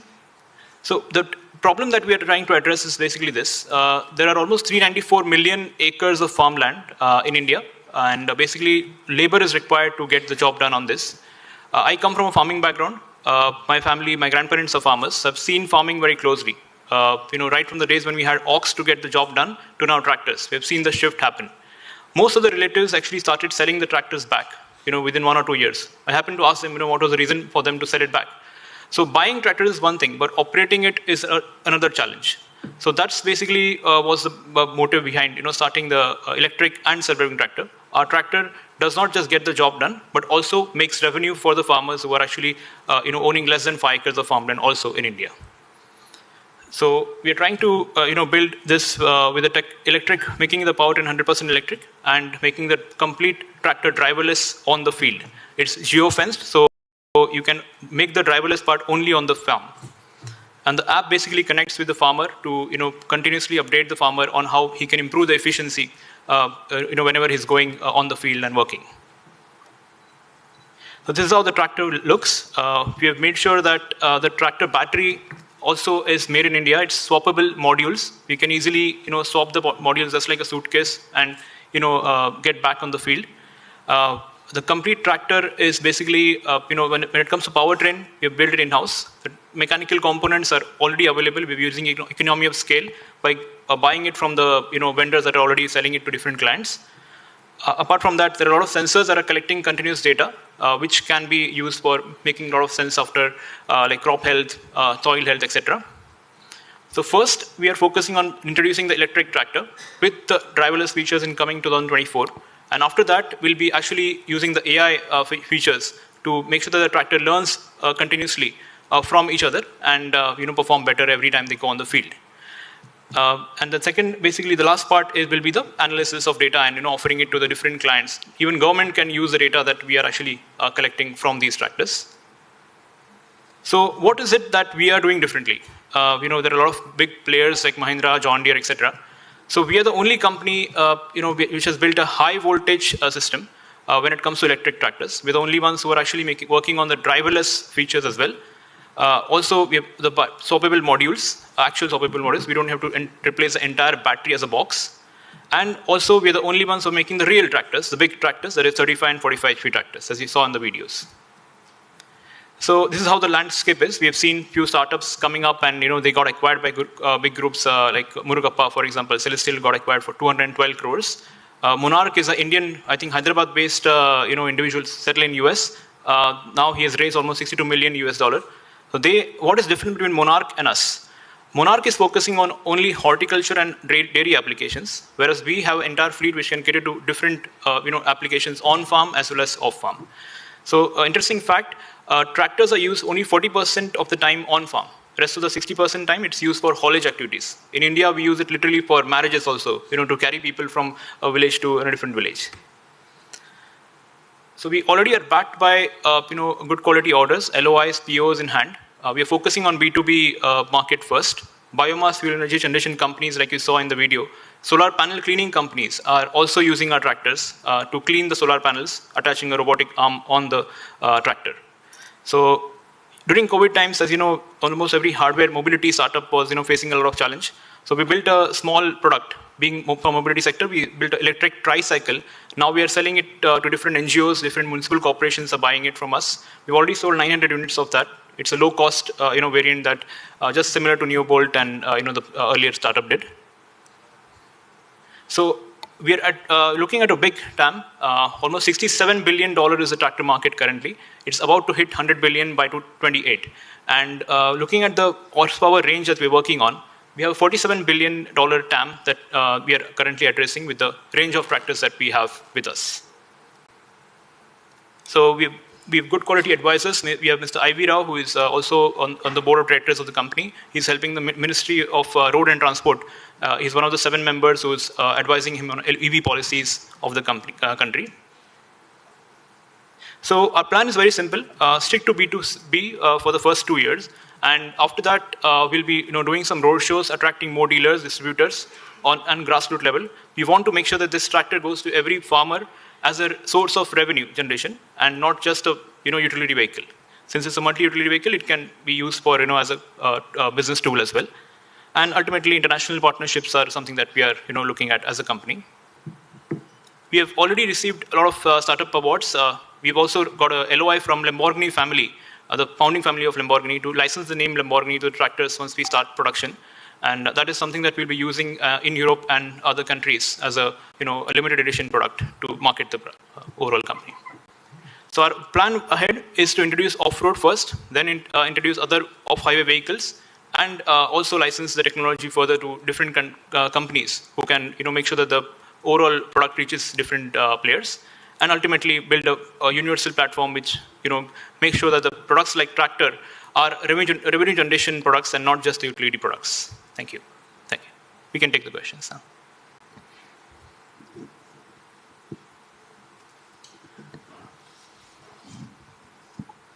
I think, can I Sure. start here? Yeah. So I do like your product, great presentation. A couple questions in my mind is John Deere. I used to work at ZF and we sold quite a bit of our autonomous technologies to John Deere and many other agricultural CNHI. And I was trying to figure out what is your competitive differentiator. That's one. And the second, you said you will produce a limited edition. With your product, is it so mature enough that you can now do a limited edition? And I still did not understand the supercar Lamborghini putting their name on an electric tractor.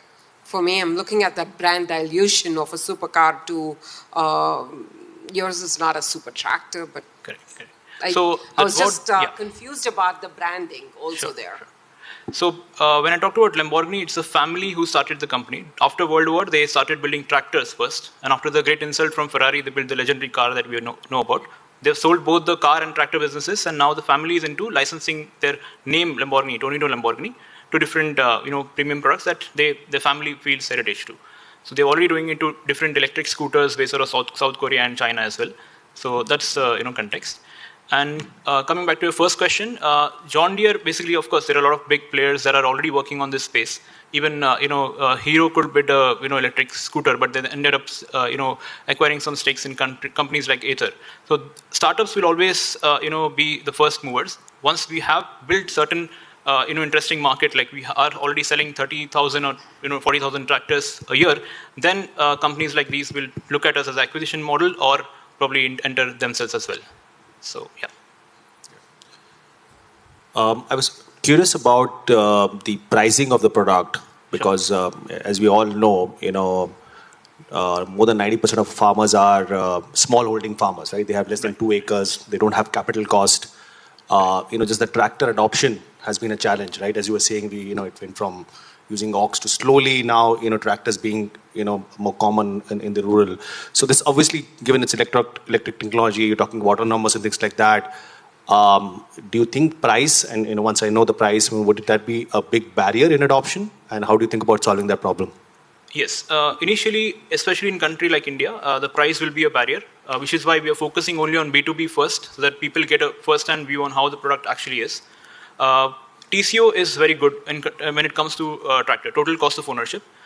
You get the return easily within the 3rd year itself because the tractor is used only to get money out of it. I mean, you rent it out. Farmers don't basically buy only to get their own farm's job done. They basically give it to their neighbors, friends, etc., and they charge them certain amount. So as a product, it's a commercial product. So being electric, just like every other commercial EV does, the TCO works well. And which is why the B2B sector will prove it first, and then going forward, even in farm areas, I come from a farming background, as I mentioned, a lot of engineers coming out of rural areas, they've started this business of, owning tractors, they're giving different, whatever engineering-related equipments to the farmers. Already it's happening. So we'll be targeting these category of people to own tractors and then cater to the other general farmers. Just still out of curiosity, how much times is the capital cost of this product versus, let's say, a regular TAFE tractor or a Mahindra tractor? Right. So comparing apples to apples, it's about 80% more initial cost, but your operational expense is almost 1/4. So where you're spending almost 5 lakh rupees per year, you end up spending hardly 1.5 to less than 1.5 lakh rupees. And that's where you're recovering. Yeah. And in terms of your strategy, what is your core market? Do you intend to be, is India the core market, or do you actually look at, foreign markets as your core markets for this product? Right. So globally, there are about 20 lakh tractors getting manufactured per year, out of which 9 lakh tractors come from India. 1 lakh tractors are exported, and 8 lakh tractors are consumed within India. Already, even after that, we have about 60% of the people who are not using tractors directly. So there's a large market still there. We have got requests from even countries like Canada, Egypt, for giving these tractors for transporting timber from one location to another, because in Europe and other Western world, labor is expensive. So instead of hiring a person, they might as well automate a tractor to get the transportation work done inside a limited geo-fenced area. So market is both sides, but focus is India currently with the 3 tractors we have. Yeah. Hi. Great presentation. I think you're trying to solve world hunger problem in a more sustainable way. But I think my question is 2 things. One is there's a lot of financing that happens in tractor purchase, right? And I think more than 90% of tractors are financed. Second thing is there is this whole resale of a tractor, which is also based on the performance and already establishing the product in the market. And I've worked with Mahindra and I've been on this side of the business as well. And we know that some of the farmers don't even change the brand and the model for generations. True. Right? So it's going to be extremely important to establish reliability, trust for people to move.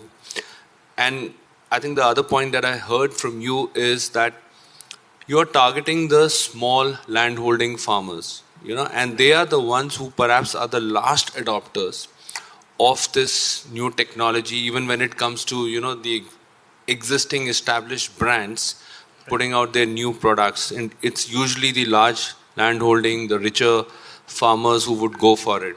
True. So how are you looking at actually scaling up against such challenges? And it's extremely important to understand that between the B2B segment that you mentioned, right? And I guess that's the rental farmer that you're talking about? No. As a company, we sell it to the people who rent the tractors, like EM3, for example. And, there are individuals who own dozens of tractors and they do the contracting of tractors. Right. So for them, it's, and I don't know if you know, there is already technology of remote monitoring of the tractors that you rent out. So, that is also easily available in the market. So with these challenges and the capital intensive product that you have and, the other challenges of TCO, do you really see that you can scale it up to the extent that is possible? Yes. So the earlier generation used to buy tractors as a prestige issue. They wanted to own a tractor just because the Sarpanch is owning a tractor. This generation does not think like that. They really know if the tractor is, or any vehicle is adding value to their own overall income, then only they'll invest in it. So the mindset change is already happening, which is why they're sharing equipment. There are already plans which government has also introduced where people are sharing a lot of these machineries which are expensive. Upfront cost is very, very high. So those lines we are already working on, even with government as well as non-government organizations, and that takes care of the upfront high cost. And when it comes to tractor, it's actually C.A.S.E, connected, autonomous, shared, electric. So everything. The tractor will not just be used by one individual farmer; it will be shared. So we are providing that app. Inside the app, we have a rental model where if your tractor is lying idle, you make sure that the tractor is listed just like a Uber, and nearby farmers will always come to know that your tractor is available. So you can book the slot. So we are making sure that all these app-based features are introduced in this tractor as a end product to make sure that it's utilized as much as possible. Ultimately, it's a commercial revenue-generating product. Financing piece being handled? Yes. So as far as financing is concerned, currently we are working with big companies like biomass fuel energy generation companies. Once these companies own 100 or 200 units, the financing options like NBFCs also will generate some trust or some reliability in this product. And then we'll be opening the B2C segment where the dealers and distributors, typical market will come into play. First question, are you making the product for domestic or for international? First domestic and international later. So when you say self-driving, is it thinking of ADAS 4? For farmers, no. For grape vineyards farmers, horticultural farmers, and there are few niche areas like solar. ADAS 4? Yes, there are very much there. Because there are activities like spraying pesticides, which are very harmful. So when you're sitting on the tractor, you're spraying harmful pesticides and it's settling on your body. So these farmers are rich. They are basically comparatively rich. They go for these sort of solutions. But your branding with Lamborghini means you will go international, right? Yes, probably Europe and some Western countries. But if you're going there, the chromium content, the rubber grade, right. A lot of requirements for the EU certifications. Yes. And then the price points are going to change dramatically. Right. So how are you looking at that? Because if you're going for a Lamborghini certification, then you need to get the 27 EU homologation done. Correct. That's then right. Naturally, you can't use the rubber for the tires that you're using here, the chromium trivalent content and what's so not. How do you address that? So we are already talking with few big family offices in the country who are interested to come in this area. So they'll be basically backing us and we'll be white labeling the products for European market. just like Lamborghini is one example, there is Fendt, Far, and other CNH as well, who will be basically using a totally different transmission and the other features that you'd mentioned, which are specific to European market. So the product quality-wise, Europe will be different and India will be totally different, just like every OEM is doing. I think if you see all the questions from the jury members, of course, there's a lot of interest in seeing that farming and solutions and sustainable products are coming in there. Somehow you gave the impression that you're building a great product, but with the intent that someone large is going to come and acquire you. And you said that also. Yes, so are you not looking at the GTM? Are you not looking at how you want to... the reason my friend here asked for financing, because how captive finance also plays a role with Mahindra. Yes. And if you have to break in this, that 80% that you mentioned, do you get any subsidies for this? I don't think so, right? You don't have the FAME subsidy. No, we are already having subsidies. Haryana and... Do you get government subsidy for electric in this category? Yes, so Haryana state government has already introduced... State government, you don't have the FAME subsidy. FAME is in draft level. Because there is no product, right? Once products are there, then they'll introduce the subsidy. Nobody is actually officially selling a commercial EV tractor in India as of today. So once we sell it, then the subsidy... You gave me the impression that all those guys with that X mark are focused on ICE right now, and you're using the time to build this up so that somebody will acquire you. Not a bad strategy, by the way. No, that's what happens in India, because in India, I've raised funding for the last 5 years, so we've seen the difference between how it is typically. So ultimately, it's a M&A case, definitely, with the right partner, of course, but that's, I think, 2 years from now, not today. Okay, I have another 3 quick questions. One is, I didn't see any truck really autonomous driving in the video. So it's always steered by the app, right? It's driverless, but you need to be on the app to steer it. No, so driverless part commercially available, it will be happening in 2024. We have some snippets, I think towards the end of the video, there was some snippets we showed, which are driverless tractor. Driverless, I understand, but can he drive without being steered from anywhere via the app? Can he go back and forward on the field by itself? Yes. So what happens is when you're going driverless, you have to drive the tractor on the boundary of the farm, the very last lane of the farm. Once you complete the lane, once you geofence the tractor, leave it at the starting point. Once you leave it, it will automatically figure its path and it will automatically finish the job, and it will message the farmer that the job is done. Meanwhile, the farmer gets the freedom to do whatever he wants. Mm-hmm. Did you consider cybersecurity in all this? Because that's a big issue we are facing in the automotive field right now. Absolutely. Is this built in here? Is the software safe? Yes, so we have a few advisors on board who have, especially in this field, cybersecurity from Columbia University, who are helping us in that sector. We have an advisor and investor who is also on the board that decides NIST and OAS standard for IoT. Mm-hmm. So we are taking their help basically for establishing this. But it's a way forward. Not today. We are not introducing 100% driverless tractor today. Remote control tractor we already are ready with. We have in fact integrated 5G. This is the first 5G enabled tractor, by the way. One of the telecom partners had approached us just recently, and we've integrated 5G tech already in this tractor. So you can literally with this app, mobile app, I can control the tractor anywhere in the world sitting here. Mm. And my last question, adding to the questions before, where you are heading to is, did you consider a service network? I mean, there's a service parts, so you need a network across India to maintain this. Is this already built in your strategy, or we didn't hear anything about that? So we also believe that we need a big partner who already has that established service network, after sales network. But that's 2 years from now. Today we'll be focusing only on these few companies that are approaching us, sugarcane factories and biomass energy companies, and restricting the density of tractors to a particular area so that we can take care of it. Thanks. Yeah, thank you. We have one question, Liz. How about the certification of this? Yes, so we've already started the certification. We built the battery as per AS 156 standard. We have already gone through private tests. Now official formality of getting the overall certification is 4 months from now.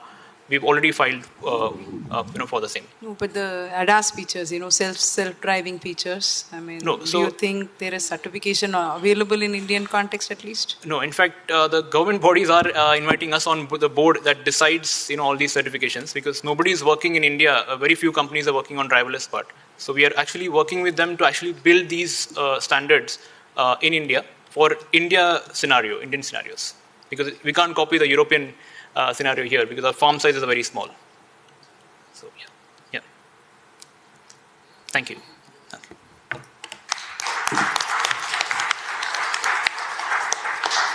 Thank you so much, team. And now, ladies and gentlemen, we have 3 more teams to come up to pitch their idea. But before that, we would like to break for a tea and coffee break. See you all in next 15 to 20 minutes. Thank you so much. Yes. Much needed. Oh, hi. How are you doing? No, no, no, no. You're fine. You're fine. When will you reach on Sunday? 10 o'clock? When does it start on Saturday? The qualifying is at 10:40. And Okay. then there's a pit walk where you can go because with your ticket you are allowed to go to the pit. Okay. So to the garage, you can show your car and all that stuff. Oh, that's and the good. race is at Fantastic. 3. And after 4, the race is finished, it's done. Okay. So the challenge is, currently we have lined up the lunch with you. Yes. Which is lined up in Boston Motion, that's why I need a ticket for you. But at the same time, maybe there's a chance for Holger to go with the FIA president from the FIA? Federal International Automotive, which is a racing organization across the globe, Yeah. and to launch the new Formula E Junior, Oh. which has a power at 12 speed. So if you would be there anyhow at 11, let's say, then we can meet you at any time because we are next to you, you are in our booth, you are with us. So I'll be there then at 11 o'clock. Okay. Yeah, then I tell him that it's not a sharp timing, but you will anyhow be with us. Okay. Sounds Is good. it good? Yeah, sounds good. Thanks. Thank you so much. Maybe you can share your WhatsApp with me, then I can text you about pickup point, or if you reach you guys. Should I just, I'll put it on the email, or I can hear. You drop me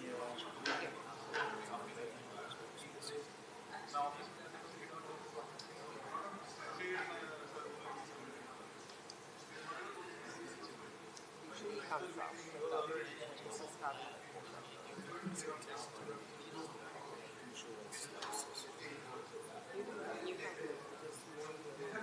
Very welcome.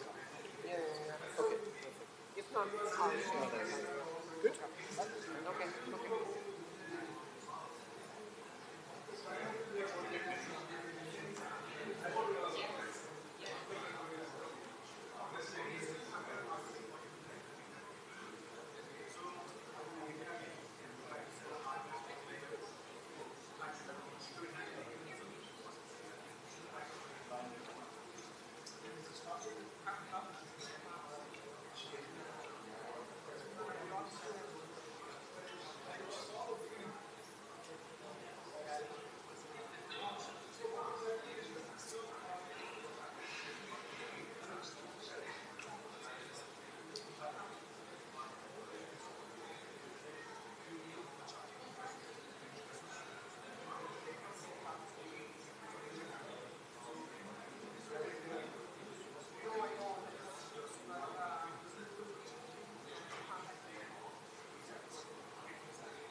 is Amit.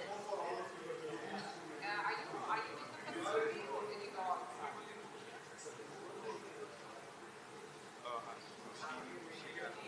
Okay, maybe why don't you come upstairs and have it?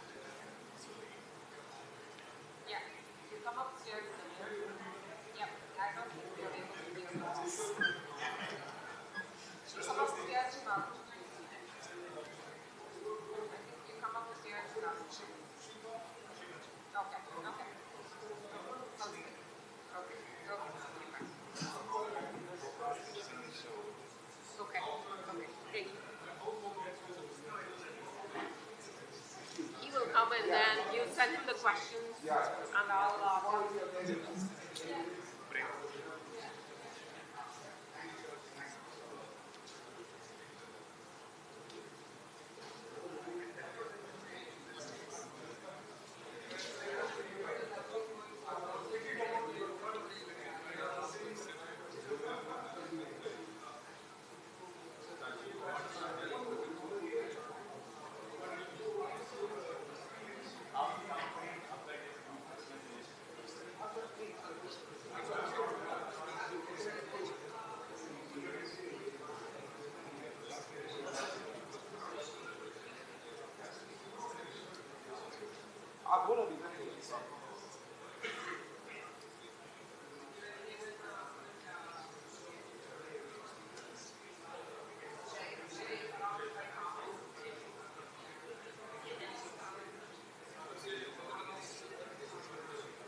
Yep. And then we're going to see the palace close by.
she's called Irene, no? Just share her number, otherwise there'll be a number. Full screen नहीं कर सकते उसको, just click on नहीं नहीं पता है, if you click on the screen, the below picture should go, but Irene का एक number बोल के जाओ.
उसको थोड़ा साइड में कर दो, पीछे वाला भी दिखना चाहिए. I know, but मैं मैनेज करूँगा.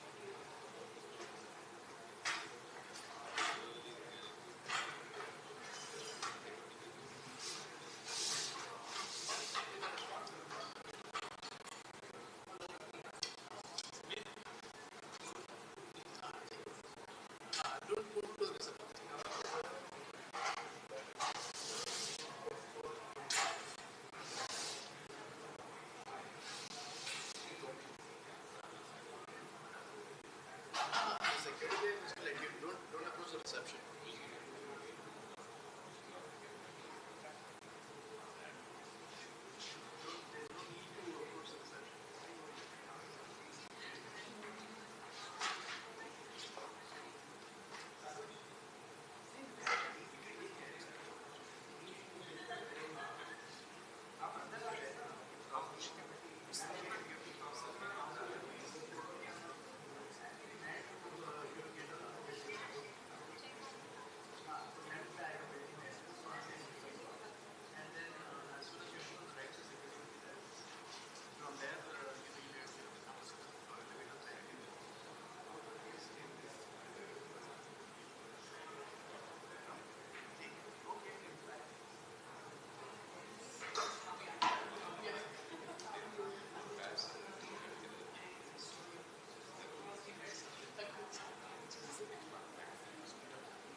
I'm trying to hide that case for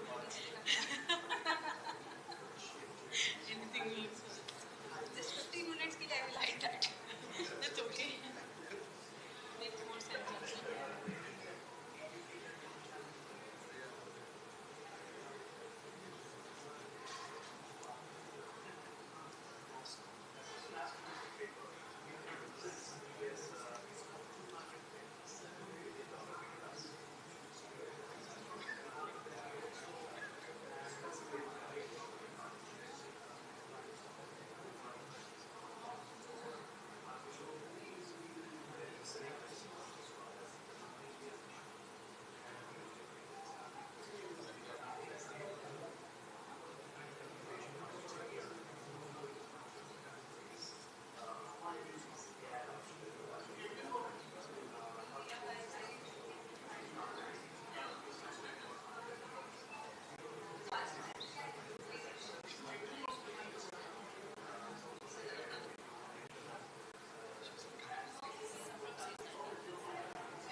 I would request you all to please grab your seats back again. We are about to resume in a minute.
I would request you all to please kindly grab your seats. We are about to start with the proceedings.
There's no, maybe on that side.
I would request our jury members to please take their seats. I would request our startups to kindly take your seats again.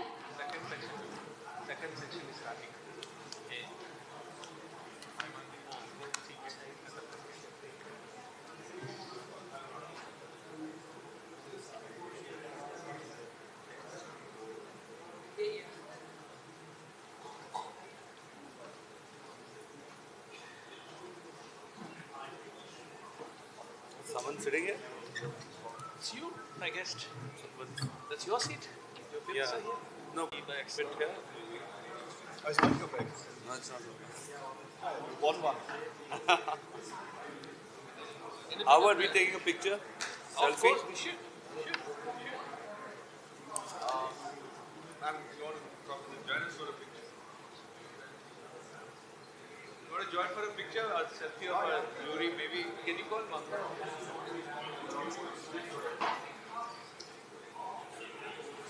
I'll put it on our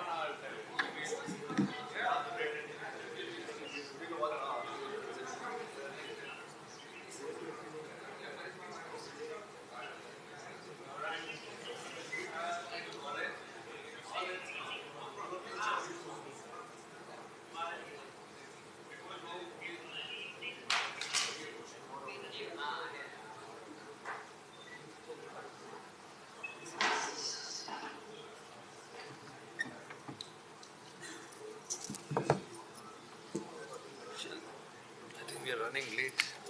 Did you manage to get tea? I think it did. Yes. I didn't enjoy it, so I got a Coke. Okay. Glad I didn't pick up.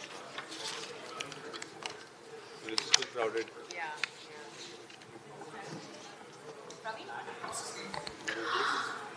May I request everybody to please take your seats? And we would like to welcome Mr. Jayesh Ranjan Garu with a round of applause. Can we have a round of applause for Mr. Jayesh Ranjan ji for gracing this occasion?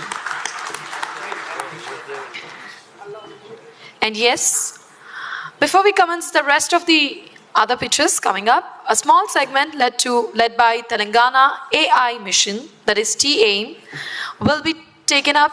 And for taking up this further proceedings, now I would like to invite Mr. Praveen, the lead for TAIM, to take over the proceedings. Can we have a round of applause for Mr. Praveen?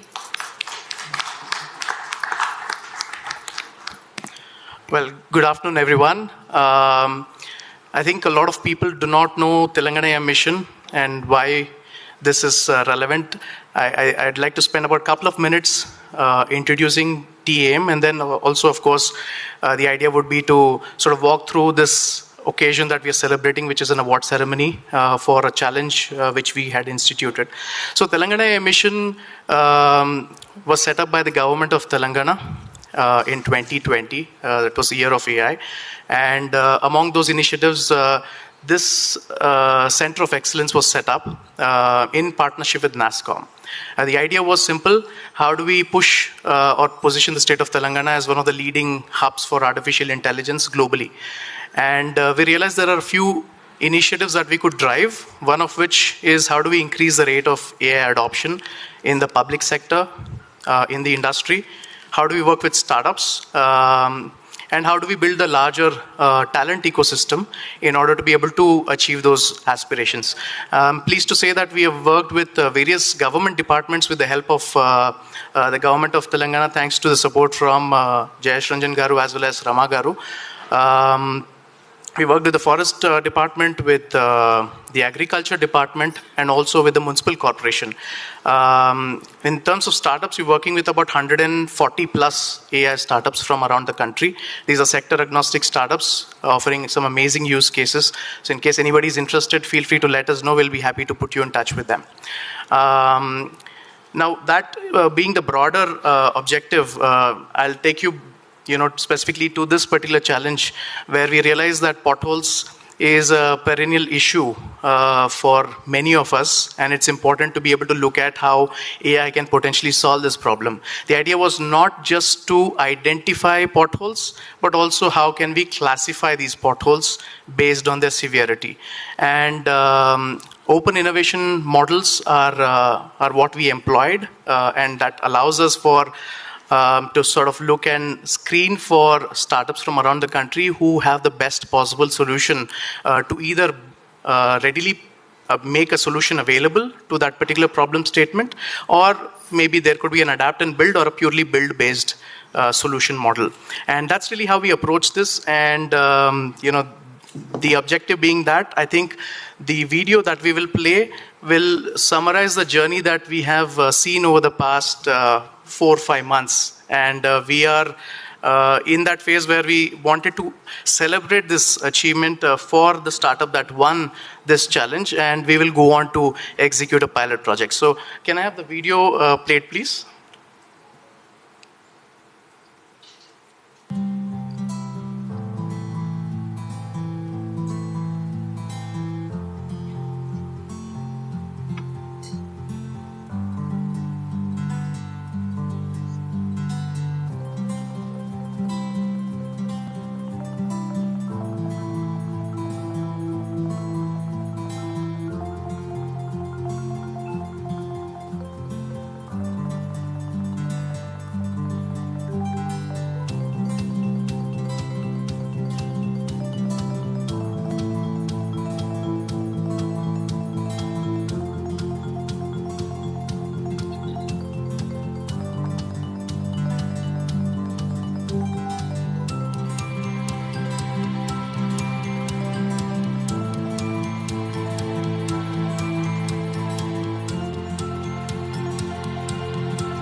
Right, thank you. So that sort of has given you an understanding of the kind of partners, people, and the time that got spent into reaching this stage. And from the 150 startups that were interested, 100 startups that applied, we have a startup that has won. We will make that announcement soon. But before that, I'd like to acknowledge a few partners and their role, one of which being Capgemini, and them coming in.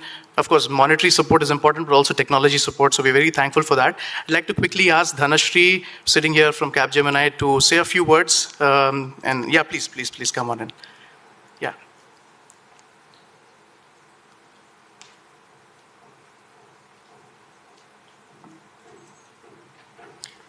Good evening, everyone. Thank you so much for this opportunity and for the presence that we have here.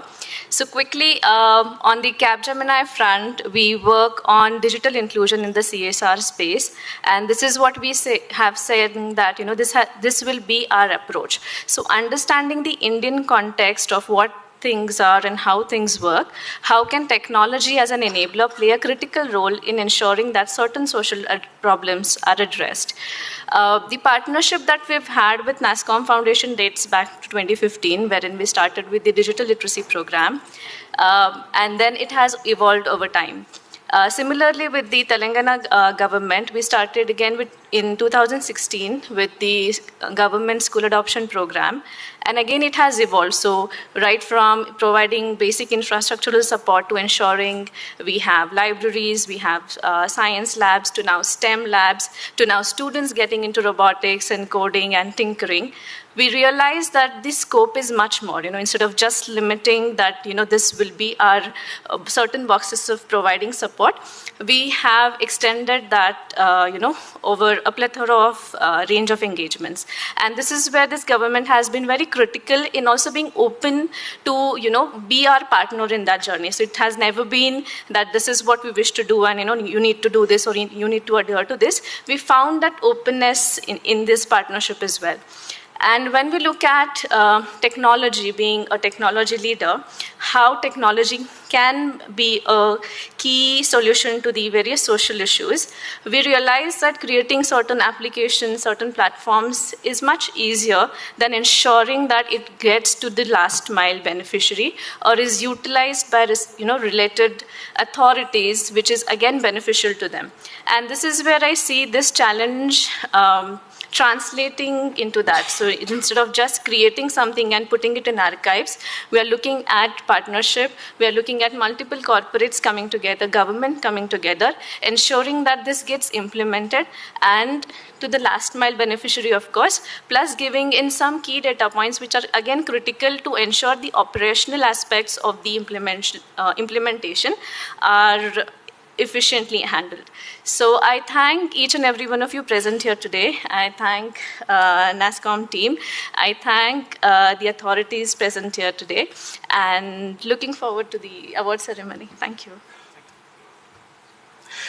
Thanks, Dhanashree.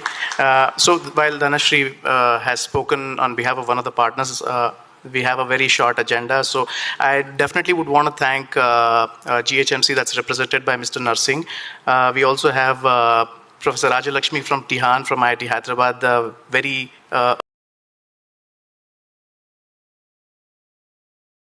also had support from INAI, which is the Intel's AI Applied Research Center at IIT Hyderabad. Some amazing help that we received in terms of data collection. Ramana, who's also representing NASSCOM Foundation, thank you.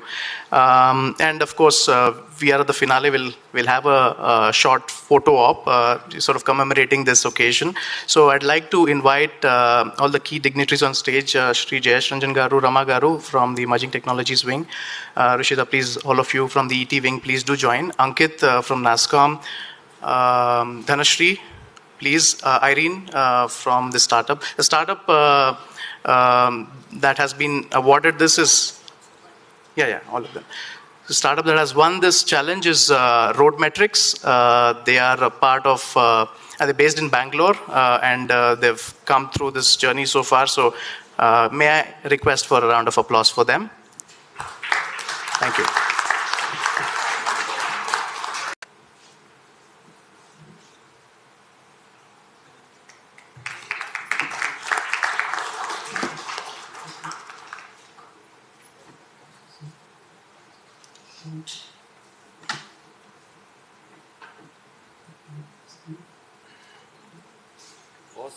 Excuse me.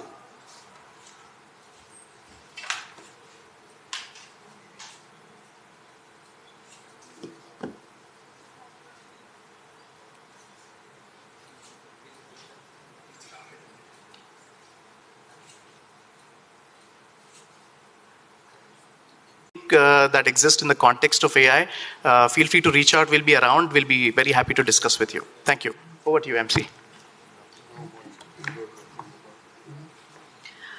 Thank you so much. And now, getting back to know more about the startup ideas, I now take an opportunity to call upon Team Committee Energy YU. They are on to sustainable mobility, and they are on to development of patent technology of storage of fuel for fuel cell technology.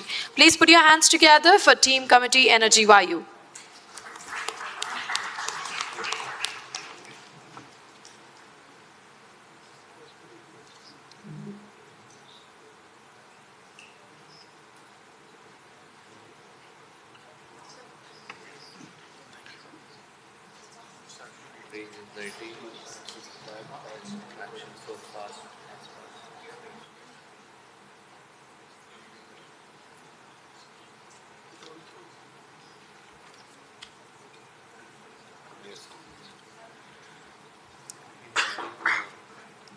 Good evening, one and all. I'm Siva Prasad from Community Energy, and my colleague, Ms. Dr. Sendil Siva Subramanian from Community Energy. We both are going through this. We'll present this our solution to in this forum. At Community Energy, we believe that everyone has a right to have right to access that affordable, reliable, and clean and green energy solutions. I think everyone will accept to this word. So towards this, we are getting a lot of noise from the back, so we're not able to hear what the person is speaking. Sorry. Sorry. Thank you. Yes. I think coming back to this one, I think we believe at Community should have a right to access. Everyone should have a right to access to affordable, reliable, and clean and green energies. And towards that, we are developing technological solutions that will deliver this, and in turn that supports this India and world's green energy, green evolution. And as an Indian company, we reflect this country's significant energy and technology expertise. So at core, we are committed to deliver the best renewable energy solutions while being customer focused. So most importantly, we want to make a difference and support the world on its path to a net zero future. So towards that, as an motto of our company is to provide a sustainable and reliable energy for community. We are bringing up one of the sustainable, reliable, affordable, always on a product called Vayu, which is based on the hydrogen mobility, which is a hydrogen fueled e-bike. And this is our core team, which we are working on this technology. Myself, I am Siva Prasad, which is co-founder and CTO. And we have Fanipavan Kumar is CEO and co-founder of that. Dr. Sendil from IIT Delhi, PhD. He is the main inventor, and his patentable product has having on his name and on community as well. And another co-inventor of this e-bike is Mr. Arun K. Chaudhary, who is from MNRE sector. And video we want to present after this video.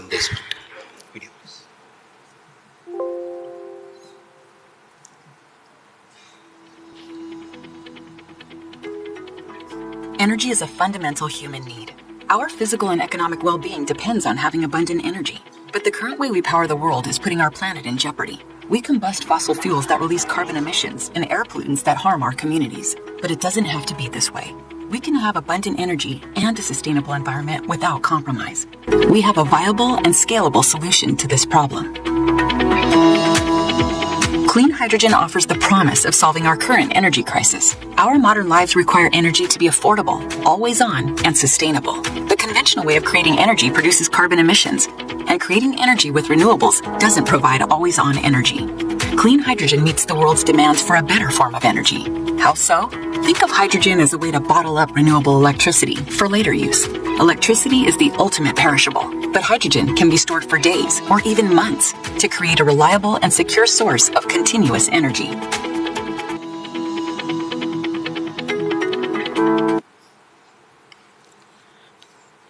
Thank you. And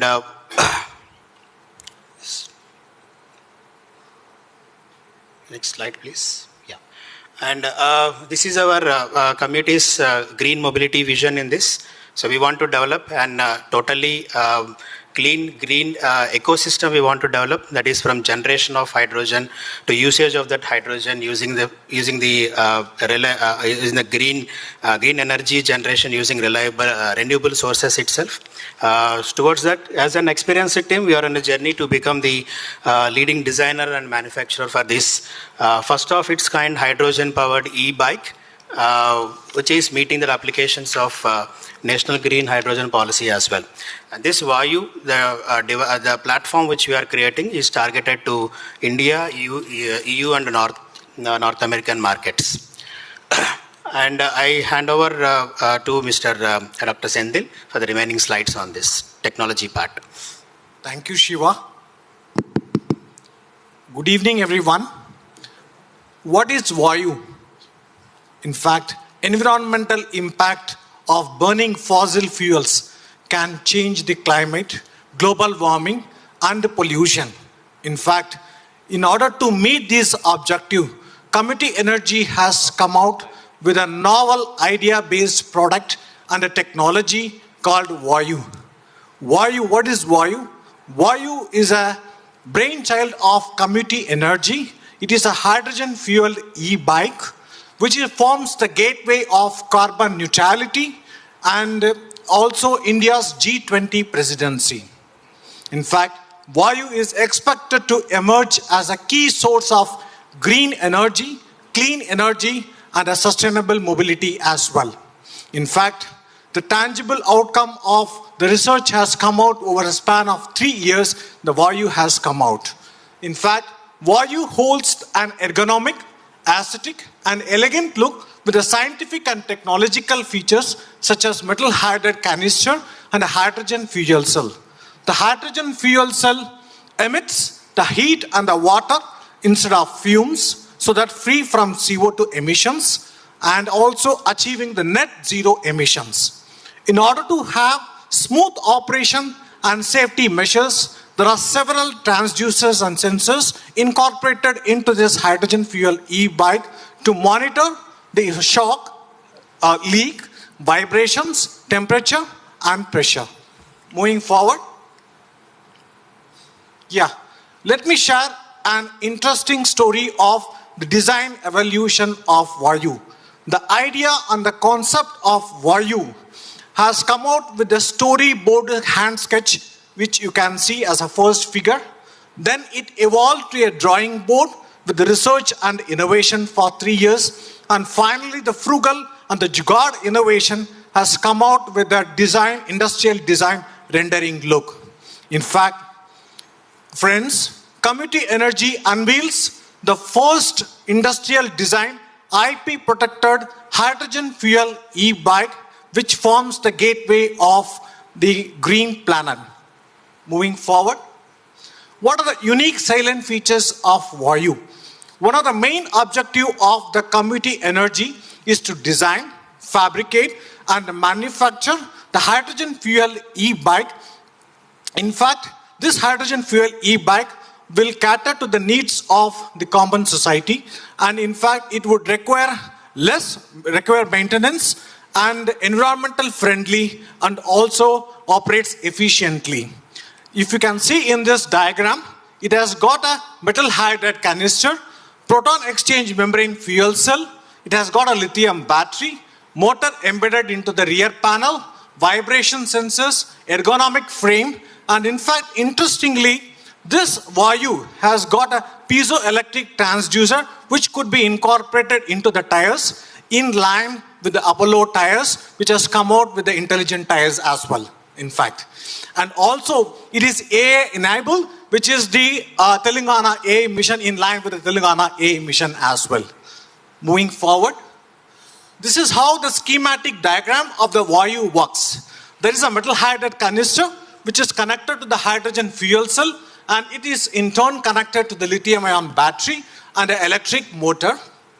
And through a controller, the power from the fuel cell charges the battery and also operates the motor. The metal hydride canisters, in fact, it has got an enormous potential and a growing attention compared to the hydrogen cylinders because it is dangerous. Metal hydride canisters have the hydrogen stored in the solid form, and it is easily fitted into the vehicle with a limited space and occupancy. So these are the targeted performance specifications which we are targeting it out. The Vayu will have a specification of 250 watt motor with a 300 watt fuel cell with a 7.5 kg of metal hydride canister, and it is expected to achieve 180 kilometers with a speed of 25 kilometers per hour. Now I would like to Siva to take over. Yeah, this Vayu is still in the initial phases. So we want to realize this Vayu within the next 16 to 18 months with these 3 milestones. So in the first milestone, we want to realize this metal hydrides design development and also fuel cell design development, scaling of lithium-ion battery for bridging up for a small portion of time, and the selection of motor and motor controller part. And this milestone will have vehicles design and development will take place in that part, and procurement and hydrogen fuels refueling concept of the hydrogen, and procurement of testing equipment for this in the milestone 2. And milestone 3 will be the POC for 2 numbers. We want to develop 2 vehicles on this platform and showcase to the world. And then the performance testing of POCs and compliance testing we will go. And we will be ready by MVP readiness, like minimum viable product readiness, market viable product readiness by in the milestone 3, at the end of milestone 3, which is around 8 8 months, 8 months and 12 months time. So it is 28 months time of that. Towards that, we are looking for an investment as well with a like-minded investor who are with 2.5 crores at 10% equity. We are looking into to develop this POC concept and reach the milestone 3 at the end of milestone 3 aspects. But after that, we will be planning for size A and A and B series of fundings as well in that part. So this is Vayu is targeted for all the segments. The platform is a scalable platform, a reliable platform, and is a green energy platform, which can be scattered to B2C market and B2B market and also B2G market, wherever all the mobility solutions that can be converted into the green hydrogen platform wise, replacing the existing lithium ion battery pack and also the fuels, fossil fuels based vehicles.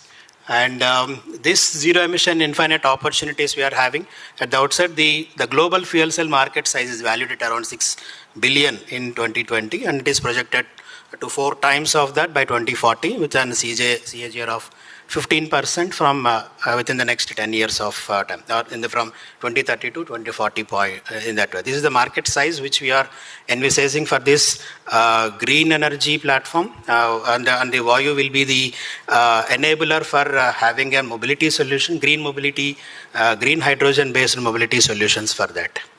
And in this we are partnering with MNRE for using their facilities and also for taking the guidance in this green hydrogen based vehicle.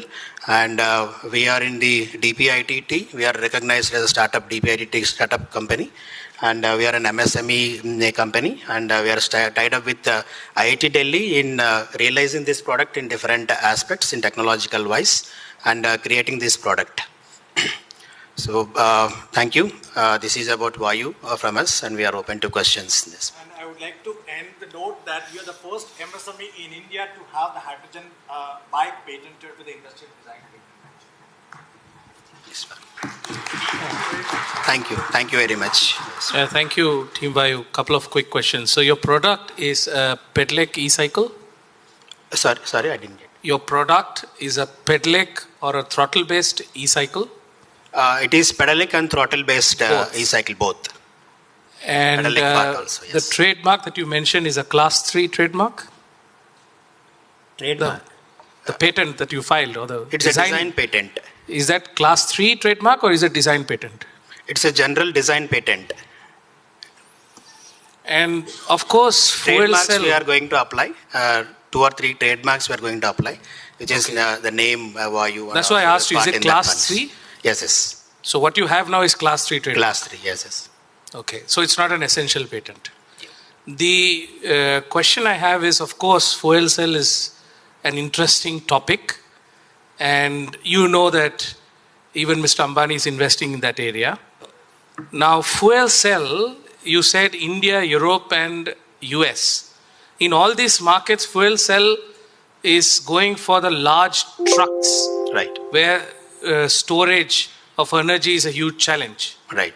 And that's where fuel cell, especially hydrogen-based, is being evaluated, right? Right.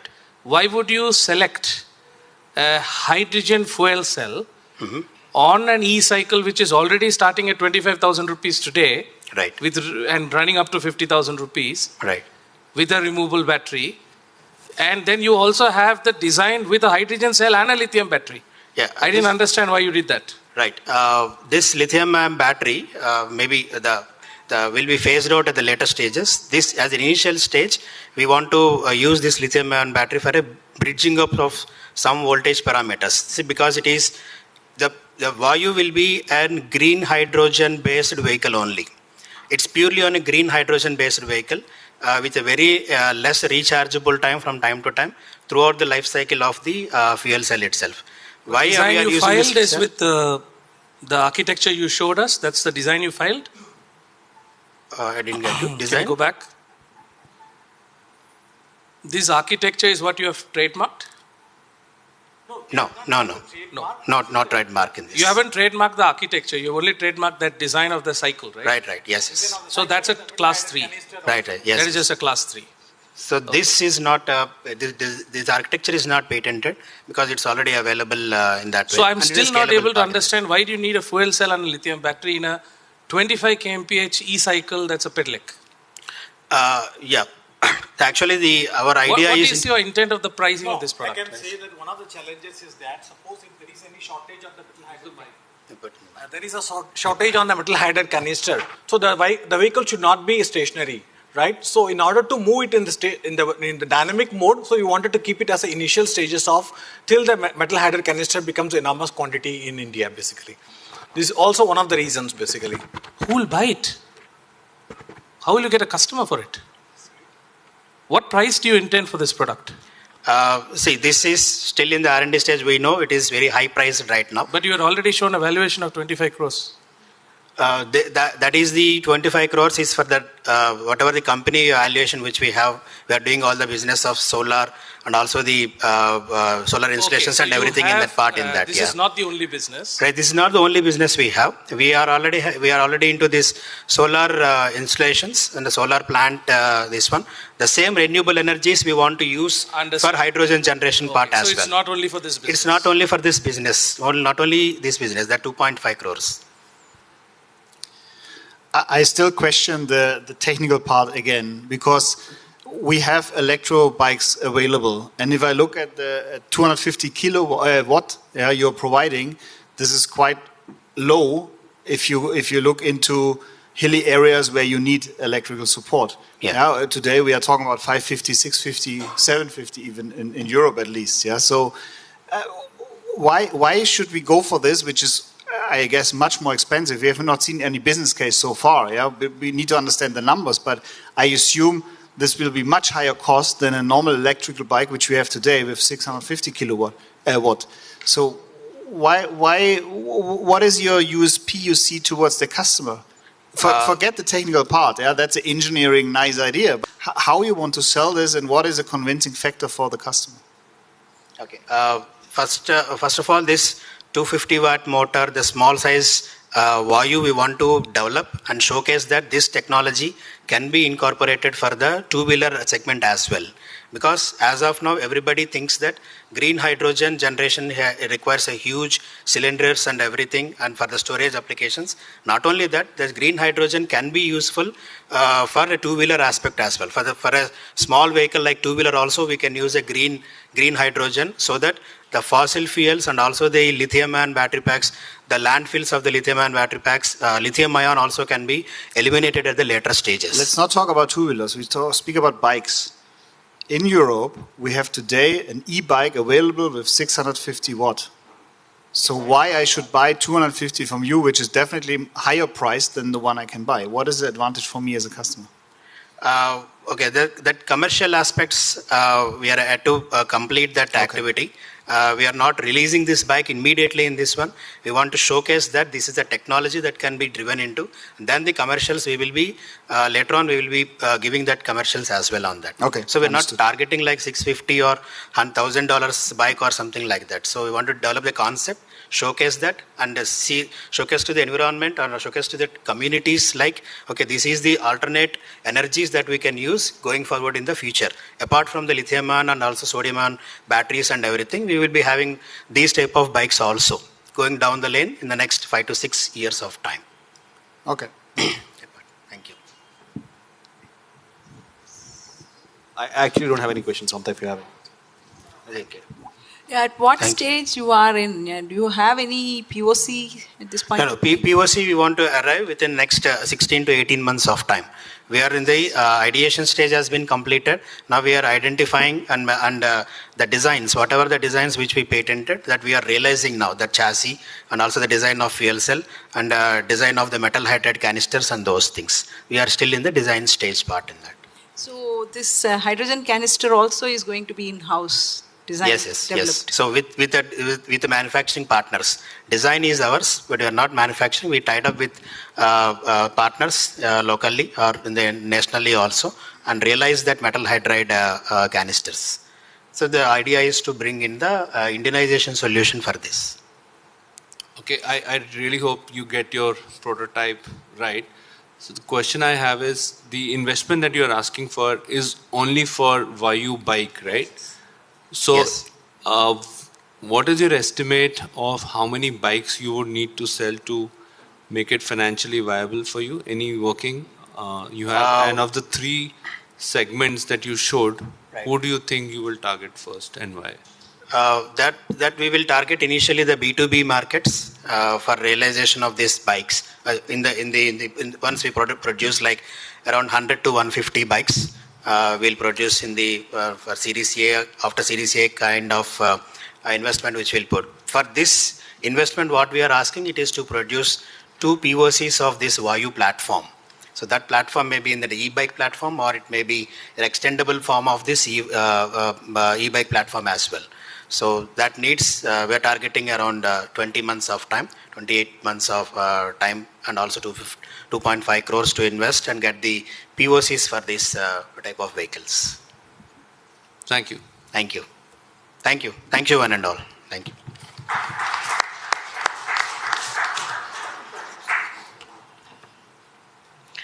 Thank you so much. And now, ladies and gentlemen, may I now invite our next startup to pitch their idea. Is about iElectric. They're into charging system and they are pitching for smart charging solution for the emerging market of electrical vehicle. So please put your hands together for Team iElectric.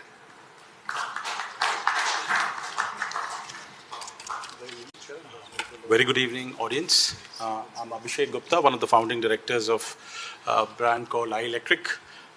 You must be wondering how are we different and what's so special about a charging infrastructure company. So I'll take you through that story, but before that, we are a T-Angel incubated startup. We also are incubated with STPI and iHub in Gujarat.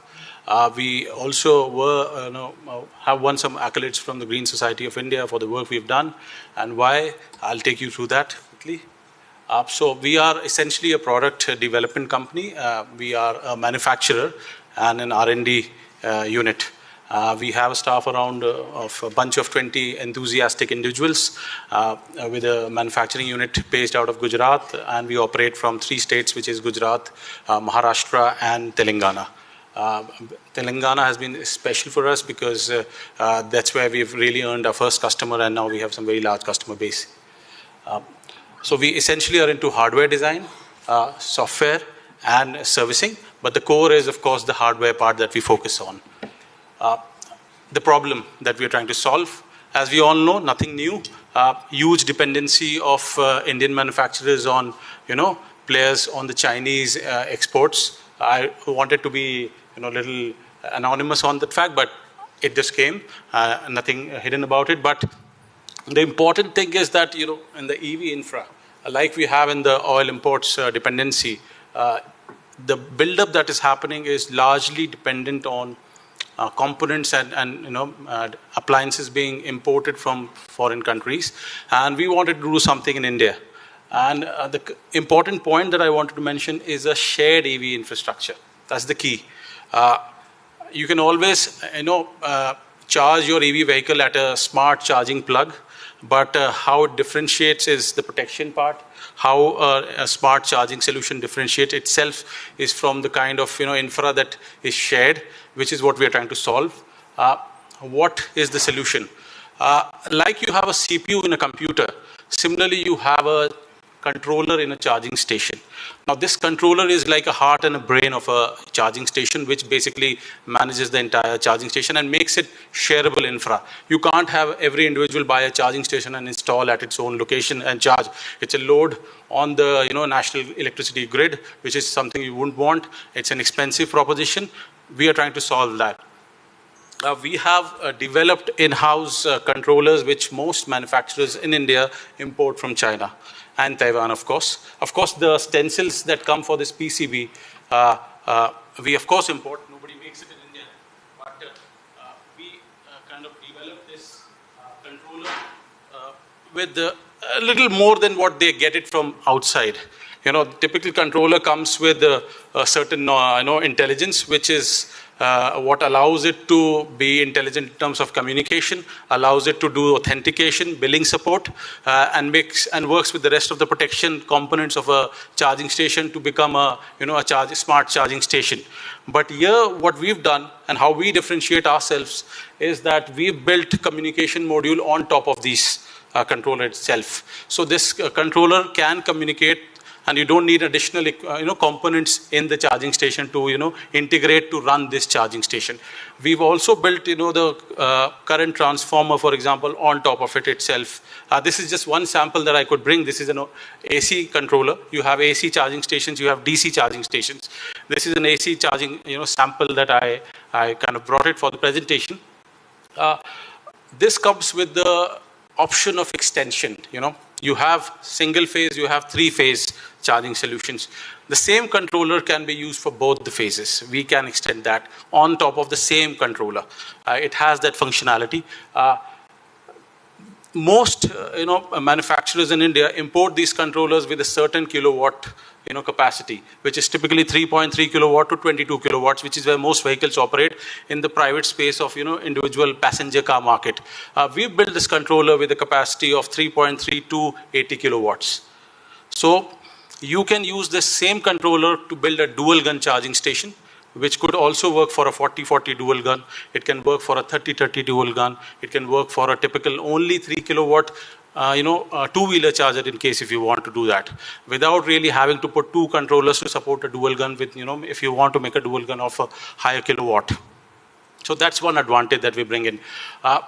Communication modules that are supported are GSM. It supports Wi-Fi. It supports BLE also in another kind of controller that we have also built on top of it. And the point is that we are working with the manufacturers, the players who want to make charging stations in the industry in India with a Make in India product. That's the point. As you would know, I think globally, post-COVID, most countries are looking for China +1 as an option, and we want to be that option, basically. And we are having some very active conversations in, continents like Africa, countries like Rwanda, Togo, and, Eastern European countries like, Greece, South Pacific regions like New Zealand and Australia, where we are actively, some of them we've supplied and we are doing it actively. Of course, we're doing business locally. We have soft commitment for this product of upwards of $1 million USD at the current valuations that we are supplying for units as high as 1,000+ numbers. And we are already active in the market for last 2 years, and we have more than 750 chargers directly or indirectly running on these controllers. That's made in India. This is another sample where, again, we customize charging controllers as well. We have made some custom controllers for some of these large automobile manufacturers. For example, most of the jury in the respective jury would know there is anticipation of 8 kilowatt kind of a fast DC charging station opportunity for two-wheeler segment, which is non-existent as of now. We built a controller which can support that, and we own the IP for that controller as well. Again, similar looking, and it can fast charge your two-wheeler, whereas currently you are completely dependent on a AC charging, which would charge maybe in 3-4 hours. A fast charging DC controller with a 8 kilowatt can actually charge your bike maybe in half an hour. That's what we are trying to solve. And again, it's a made in India product. Of course, we import the semiconductors and the transistors and everything from outside. We are dependent. Nobody is making it in India. But of course, the knowledge, the designing, the layout is ours. We filed for the SILDC patents. We've applied for the utility patents. Since we are going global, we are looking for global patents as well for this product. And we are having an assembly line where we are printing these products right in India.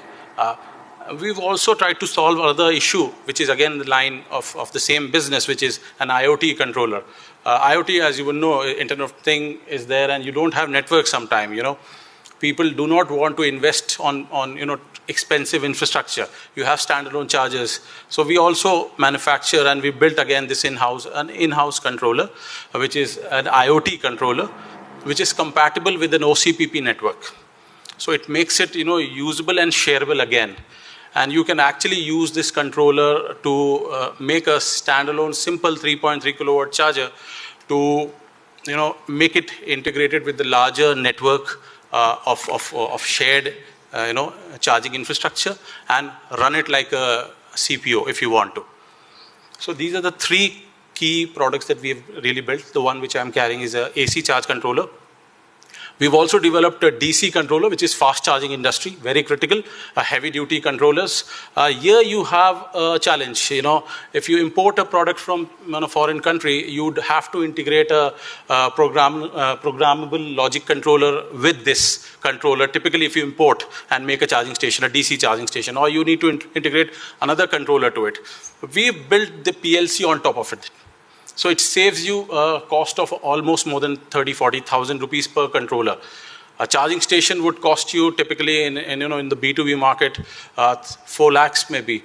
Now, when you are a manufacturer, if you save 30,000-40,000 rupees, it's a huge saving, because we operate with very thin margins of 10 to 12%. So that's what we've built again. We are supplying this to our so-called competitors as well. We don't mind, but very selectively.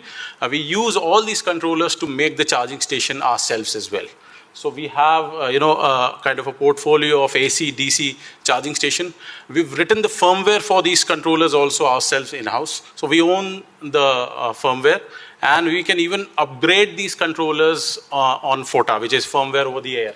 So the versions currently is in the industry, as we call it, 1.6J, JSON. These are upgradable to 2. Version, which is more of European standards, in where you can do a vehicle to grid or grid to vehicle kind of charging as well if required in future. So these are upgradable charging controllers. Based on these controllers, we have a variety of standard products which are available in the market. But of course, these are made in India products, built on our own controllers, which is what we are selling in the market, and working with large electrical companies, power companies, and typical CPOs, where we really supply this for their requirement, white labeled. So you won't necessarily find an iElectric charger installed probably anywhere in the country, because we supply it white labeled. But except for few, territories where we've done a co-branded charging infrastructure installation. So the brands that we are working with over our last 2 years of journey are some of the prominent players. Mastech Controls, for example, they are very prominent in the EV industry. Amar Raja Batteries, they also, for your information, are into EV charging. They look for the export market as well, where we focus local players like Joule Point, North Indian Servotech. These are the players we are working. We are, thanks to T-Hub, we are enrolled with the TS Redco, department for their requirements as well for the installations. So this is about our infra, some of the samples, some live cases where we've installed. Happy to have installed at Serum Institute post-COVID. Was a well-known name, which we did. We are a bunch of enthusiastic individuals, I mentioned, led by 5 of us, combining maybe 70, 80 years of combined industry experience. We come from telecom and electronics background, most of us, and we thought that we'll solve this problem ourselves. Story, we kind of got started 1.5, 2 years ago. We are at a phase which is, we are evolving our product line. We're still bootstrapped. We have not really sought any investments. We have driven our expansion basis, the capital that we've generated through our sales. And now that we are getting into some sort of strategic partnerships, we're looking for that, because assembly line needs to be scaled up, and that's what the need of the RA is. We're expecting to close around 4 CR this year. Next year, we have some soft commitments of already around 9 to 10 CR, 1.3 million in USD terms, and hence we are projecting 20 CR as our next year closure. For the next 5 years, of course, we're looking little big, being little, audacious, but we hope we can with the burgeoning, EV industry in India. Some of the accolades, I'll not spend much of my time self-appraising myself, but thank you so much, ladies and gentlemen. I'll open to the questions.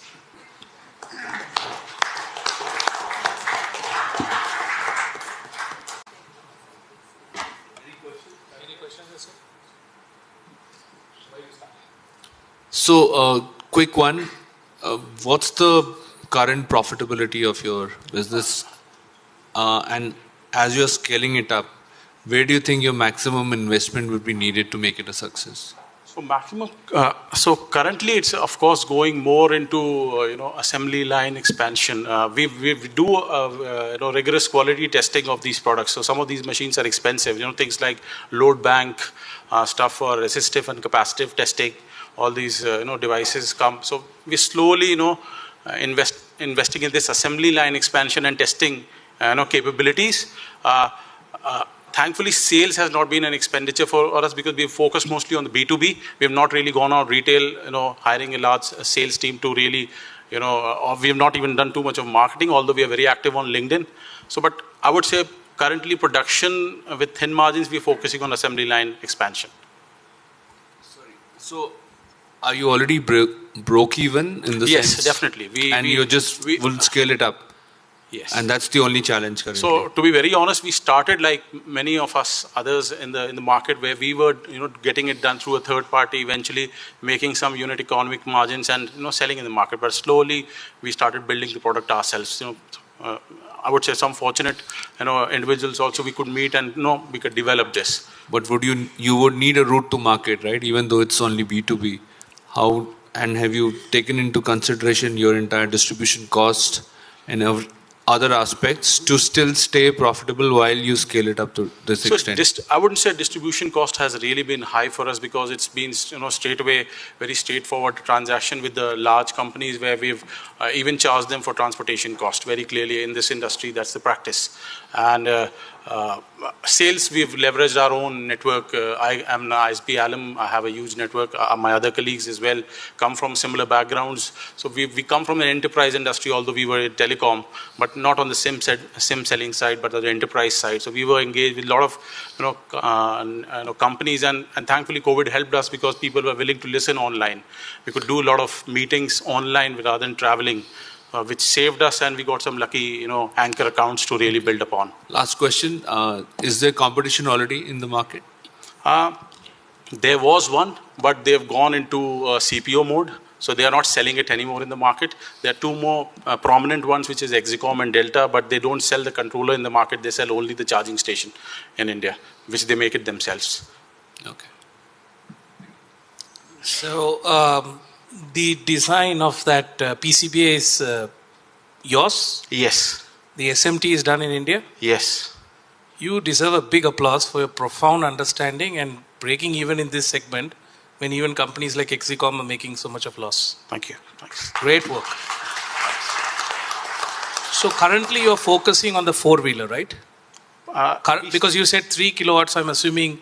So we started with four-wheeler focus.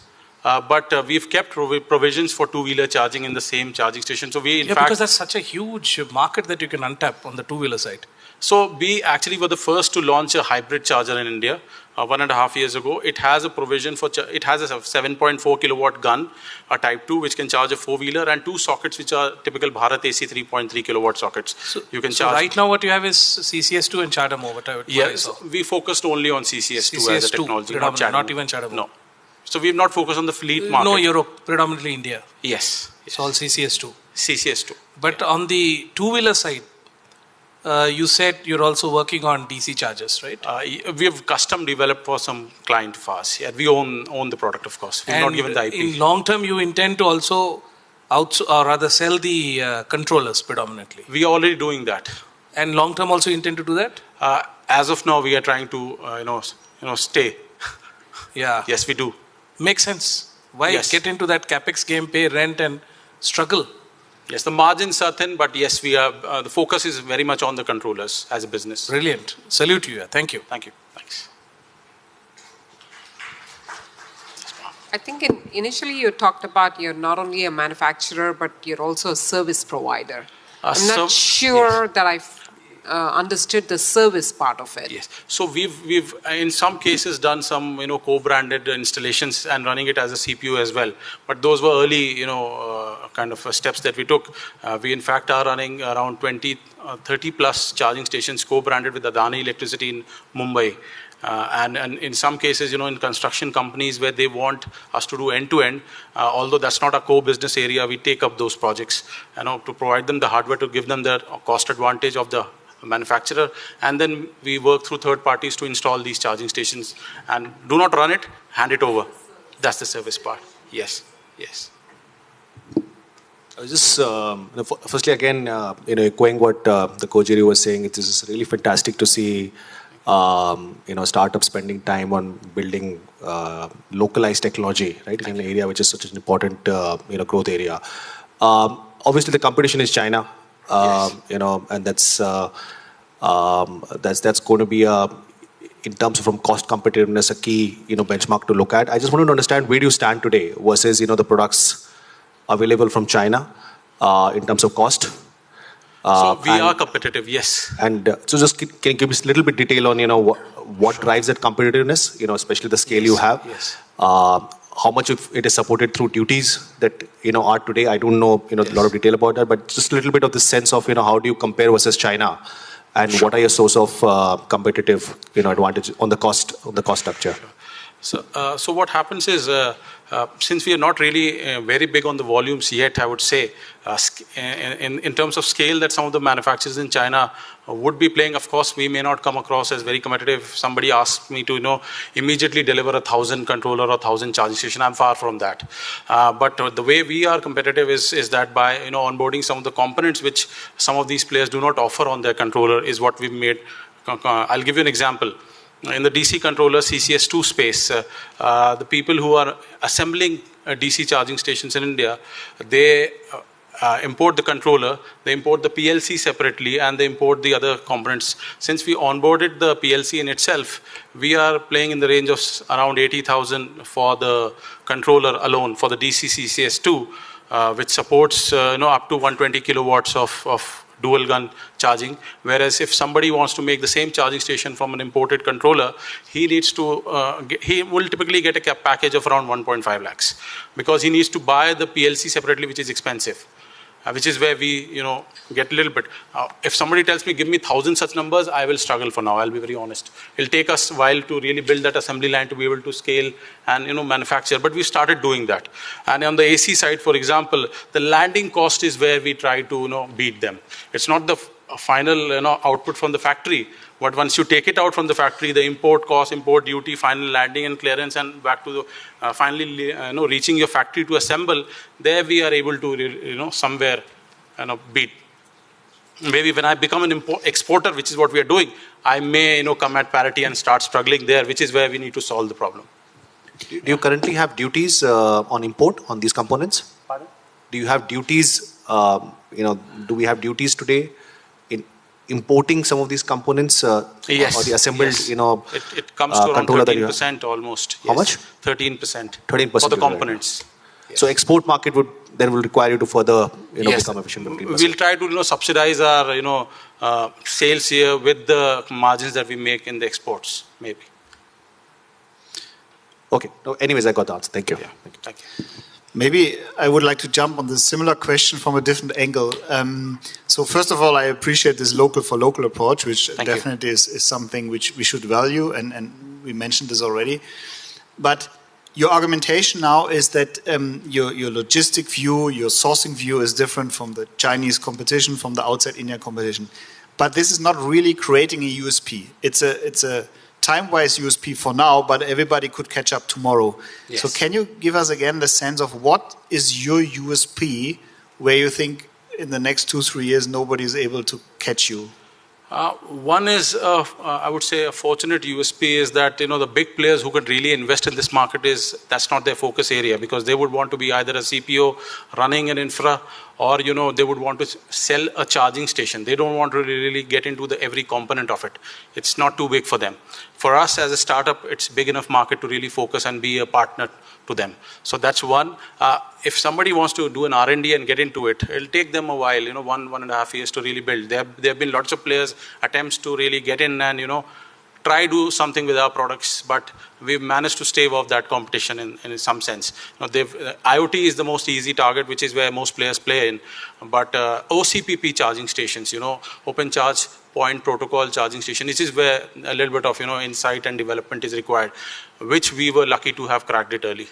So that's where we stand in terms of time to market. We are a little earlier. Understood. I just would give you one advice. Focus on your positioning, because once the big ones smell the money, they will jump on it for sure, and they will overrun you in 1 second. So we heard this already. If you focus on your boards, and maybe you tie up with a big one, and you as a supplier to them, yeah, and the shell is from them, fine for you, right? Anyhow, it's white labeled, what you said. But be careful, because once you start scaling, you hit them, and once the needle touches them, they will immediately wake up. Yes. There are already, attempts for strategic partnerships of course. which are happening. So, that's why we ask, what is the future looking like? Because for many startups, we always see great ideas, extremely well done till a certain point. When it comes to scaling, when it comes to industrialization, this is where most of the startups fail. Yes. Yeah, because they have not a scalable product which can beat or see competition in a right manner. That's why not every startup makes it through. And this is where we're here to judge whether that's possible. And this is where there's a great opportunity for you, but you need to stay in exactly your segment and your positioning for that. Sure. Yes. Thank you. Thank you.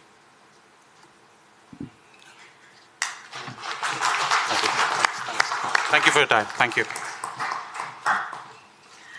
Thank you so much. And now, ladies and gentlemen, may I now invite our next startup team, A Diabetic and Energy Storage System, and they are onto Scalable Intelligent Battery Management System Technologies, that is BMS, to calculate and predict accurate battery data, reducing temperature of the battery. So please put your hands together for the team A Diabetic.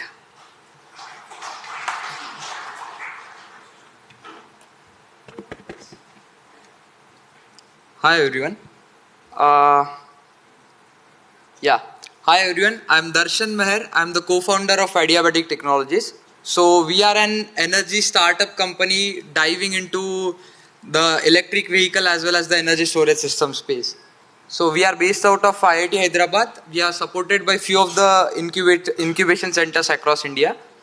And speaking about electric vehicles, more than 1 million electric vehicles were sold in 2022 alone. And the numbers are expected to cross 10 million by 2030. But electric vehicles are on fire. Talking about the technology innovation across the globe and talking about Indian conditions in which the normal temperature rises as high as 50 degrees Celsius at some parts in India.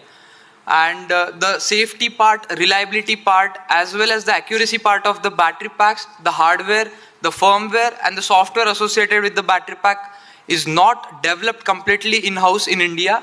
And most of the times the hardware is imported, as one of the startup also mentioned. The hardwares are imported from China, and the volumes at which the Chinese players are playing the game is like the volumes are high, and the design. Yeah, so the hardware is not done in India. So, and the lithium-ion battery packs has a very basic tendency to lose its health over the period of time. So, these are few basic problems which we are trying to solve in Indian market. So, are there any existing solutions? Yes, there are few existing solutions in which there are active cooling of the battery packs in larger electric vehicles such as 4-wheelers, 3-wheelers. The using better quality cells at preventing the problems from source itself, and having some data measurement system in it. But are these problems really solving? Are these solutions really solving the problems for 2-wheeler? Because 2-wheeler has 3 major problems associated along with the battery pack problems. One of them is they don't have enough space to have additional cooling system associated with it. The second being the cost. Even 1,000 rupees cost increment would be higher in percentage time for 2-wheeler as compared to 3-wheeler or 4-wheeler. And the third factor being you don't get larger amount of energy to be utilized in, let's say, some different features, such as you can't really have a kilowatt of energy of which 10% is utilized for, let's say, fan, cooling, and some music systems or anything, because you have limited amount of energy, and that can be utilized properly and efficiently if used properly. So our product is a complete end-to-end battery pack with innovations in the cooling system. It's a patented advanced material-based cooling system, along with integration of hardware and firmware and software of the battery pack, which is nothing but a BMS, which is completely designed and fabricated in-house and in India itself from Hyderabad. So we are focusing mostly on efficiency part, safety aspect, and longevity for the battery pack. So what we are trying to achieve from all these features is we are trying to extend the life of the battery pack to close to 40 to 50% than the existing life.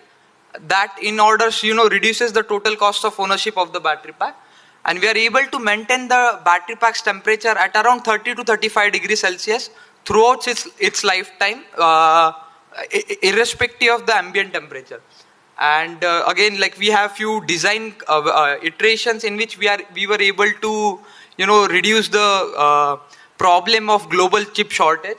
And all our battery packs are connected to a server, and based on the IoT device, we track more than 100 parameters, different parameters of battery pack in real time. So this is just a validation of temperature or the cooling part. In the first diagram, as you can see, the battery packs were discharged and charged in less than 60 minutes. That is 1C rated. And we were able to keep the battery pack cooler by close to 8 to 10 degrees Celsius. And in the other case, the second case, the battery packs were discharged in less than 30 minutes. That is a fast discharging of the battery packs. And the battery pack, the delta T was more than 20 degrees Celsius. These are the experimental, diagram which we have obtained.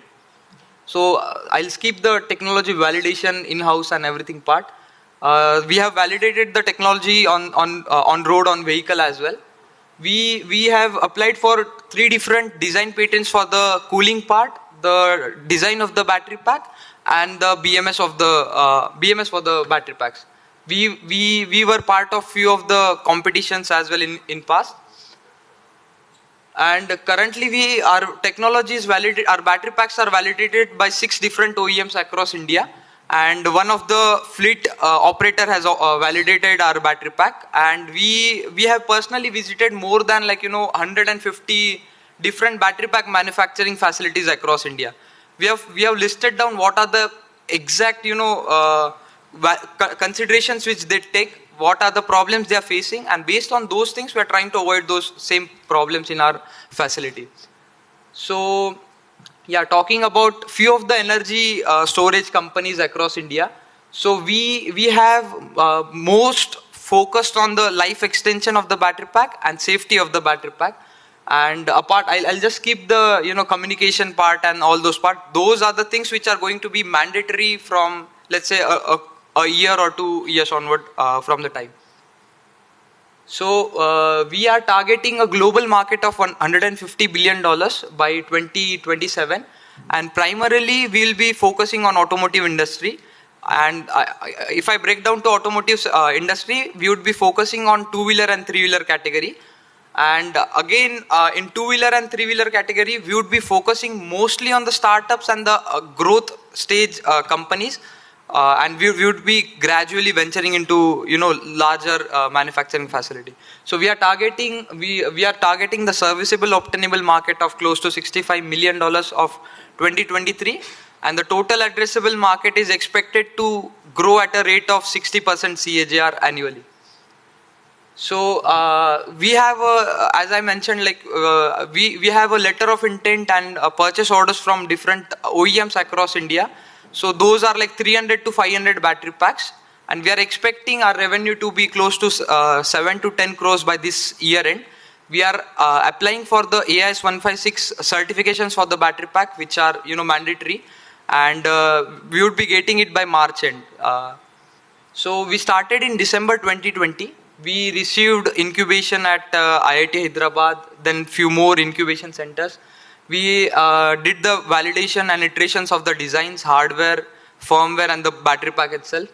We applied for patents, and currently we are having a plan to raise a pre-seed funding that would be utilized for having a manufacturing facility of close to 500 battery packs a month. So our main business plan would be direct selling of the battery packs to the OEMs. That would be a one-time cost, including the service cost of the battery packs. So I'll just skip to that part. So as I mentioned, we would be getting the certifications and we'll start the battery pack manufacturing. So yeah. So talking about the team, so we have team of 7 different people and 3 advisors.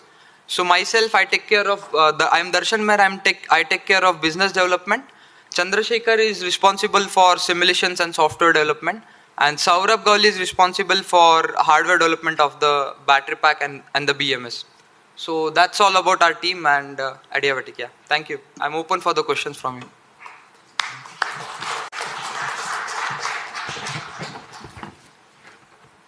Thank you very much. The problem statement you picked up in 2020, right? You started off in 2020. Yes, yes. So it's really good that you picked up, and you also picked up in the right direction. Your understanding, etc., is pretty sharp. My quick question to you is, go to your comparison table, please. Yeah, hold there. These things that you're talking about after AIS 156, if these guys don't comply, anyway they can't survive. Yes, so few of the things would change after AIS 156 compliance. I don't see any comparative advantage here after AIS 156. Otherwise, they can't sell anyways. I won't say in that way. Can you explain to me which feature you'll be unique? Sorry, sir? Which feature will you be unique? So, as I mentioned, these two different things. No one has temperature control in the battery pack in case of two-wheeler. And okay, so if you understand the AIS 156, which you would definitely, it definitely defines the grade of cells you need to bring into the country. Agreed. And you need to also declare the cells. Moment you improve and the level playing ground comes on the cells, then automatically many of the design aspects also have to be taken care. You know about the thermal runaway requirements, you know about the sound that needs to be generated in case of all of this smart BMS that's required. So all these are now going to be regulated. Right? Agreed, sir, yeah. So each one of them need to obviously address this, or they don't exist in the business. Right? Yes. Of course, when you picked up this, you had that advantage for sure. Yes. But my question to you is, with regard to the BMS, I mean, what is your core advantage? Is the BMS? It's both BMS solution and the thermal solution. So, See, thermal solution, you already spoke about PCM. Yes. You already spoke about phase change material. There's nothing unique in that. So, there is a bit uniqueness in that, sir. Everyone uses organic PCM, and so there is a thing with organic PCMs. They contain carbon and they are flammable. How do you know what PCM we are using? You don't know. Like, as I mentioned, so I'm saying there's a global leader for PCM, okay, already in the US. Yes. Who offers extremely high grade solution, right? So naturally, there is somebody in the thermal solutions who's leading, right? Which I'm also aware of. Yeah, yeah. Right? Now, you're bringing them together. You're bringing the PCM, you're bringing the BMS, you're bringing the cells together, right? So you're going to be a battery manufacturer. Yes. Correct? Yes. So you're seeing yourself as a battery manufacturer. Yes. Correct, no? Yes, yes. I'm not seeing myself as a thermal solution provider. So you have a assembly unit already? I have an assembly unit, but that is not standardized unit. So that's why I'm raising funds to get a standardized. So you have the core technology, you want to raise funds and build the battery packs. Yes, I have a small scale manufacturing. That is, how do you have access to cell purchase? Globally? Yes, yes, I have access to cell. I have the entire supply chain settled for me from Taiwan and China, but not at scale. That's what I'm worried about. So right now what I do is I procure my cells with the help of few other manufacturers across India with them. So that's how I get my cells. Right. So that's why you said that initially you would like to focus on budding players rather than working with the larger OEM. Yeah. So you also understand that the opportunity is limited time. I won't say that, sir. Like there are n number of different applications for it. And it's never like, I know it's very difficult to dive into the automotive industry itself. And it has been like kind of hundreds of years they have been in, existence. No, that would become irrelevant in the EV world. Don't worry about that. I'm testing your resilience. What do you want to be? I want to be a battery manufacturer down the So line. be clear. You want to be a battery manufacturer, yes, right? Yes, I do. I will never disclose anything inside. So you're not a cell manufacturer. You're a battery manufacturer in the sense assembling that Your core strength is the BMS and the design. Yes, the design. I mean end-to-end solutions for the battery pack, and I'll include the serviceability part as well, and maybe the insurance part or the serviceability part, both of them. So I'll be into the battery pack game, not into the thermal But or not for the global market, for India. currently starting with India. Okay. So, yeah. All right, so that was a lot of grilling. But good to see that you stood your ground, and I think it's good to see that you are found a niche where you can really make your play, and maybe how do you collab with the bigger OEMs or the bigger which will definitely be, I think, a test of the success for you. But the question I have is that do you see threat from outside India of the battery packs coming in? And I think the biggest challenge is, of course, of a lower cost and making it available. So both scaling up as well as cost. What is your view? How are you going to handle those two challenges? Because while you would have the patents and you may have the relationships. As far as cost is concerned, sir, we are not worried about the cost, because the cost outside India is way too high per kilowatt hour. If you consider, apart from the source from where the cells or the raw materials are being procured. And as far as the technology is concerned, I'm not worried about the global market, because there you won't find 45-50 degrees Celsius. So they don't understand these problems which are happening in India. I'm not saying that the rise in temperature is the only cause, but that is one of the major primary cause to have some problems inside the battery pack. And so that's all. So you are planning to price it where versus the competition? So I have priced it close to the form factor in terms of sizing is close to 10 to 15% increment, and in case of pricing we are close to 7 to 10% higher than the existing competitors. So that pricing is due to the cooling system and the things which we are providing them, the rise in increment in life. So that's how we are balancing it. Okay. And again, what we usually do is we reduce the size of the battery pack. Let's say if you need a 100 kilometers range, for that particular thing, let's say you need 2 kilowatt hours battery pack, I can make that particular thing in 1.8 kilowatt hour battery pack, only because I'm able to use the losses of heat in terms of power. I can use it again. So I'm restricting the the energy losses in terms of heat. So yeah. Great, you kept your cool. Great. Yeah. Thank you. So battery is going to be one of the most expensive component of a EV vehicle, yes, right? Close to 45. I'm assuming your customers are going to be OEMs. Yes. Large OEMs, right? Yes. So obviously there will be this power, that will be exercised on suppliers to reduce cost. So either you have a significant cost advantage, or you have something truly differentiating that allows them to sell it as a premium product in the market, right? For which they want to come to us. I'm still not very clear.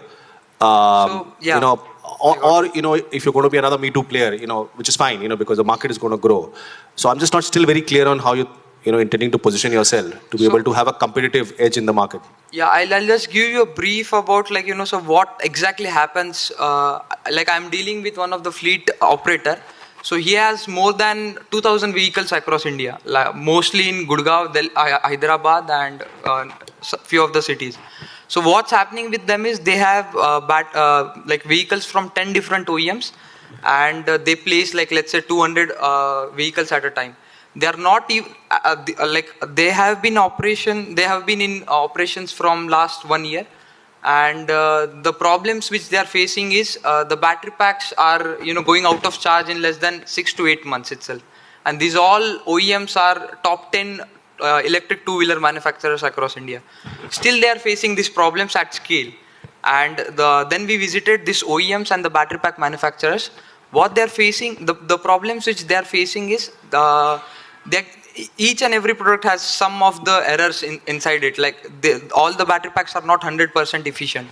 So let's say they're getting battery packs down to service, and the service time for these battery packs is close to 6 to 8 hours for a single battery pack. Only because most of the time is gone into identifying what's happening inside the battery pack. They don't understand what is problem inside the battery pack. I hope after 156 standardization, most of the battery packs would have some kind of intelligence in it, or let's say the data, kind of collection platform. But I'm providing the intelligence part of the battery pack, in which I can either nullify that problem itself at the source from my end, or else I can identify what's happening inside the battery pack, and probably in an hour or two, the battery packs would be resolved. So that is one thing. And the second part is I'm trying to extend the life of the battery pack, which would kind be a good way to convince an OEM. But it's very difficult. I understand. I have been in talks with lots of larger two-wheeler manufacturers as well. So they are really interested into the technology, but they are very hesitant in getting the battery pack as a product. So that's what we are figuring out, how to sell them as a product or technology. At the minimum, you need to raise fund fast and scale up fast, because Yes, agreed, sir. others will obviously start doing what you're doing, right? Okay, but again, great that you have built a product in India, which has innovation in this, and it's fantastic to see that. Thank you so much. Thank you. Thank you.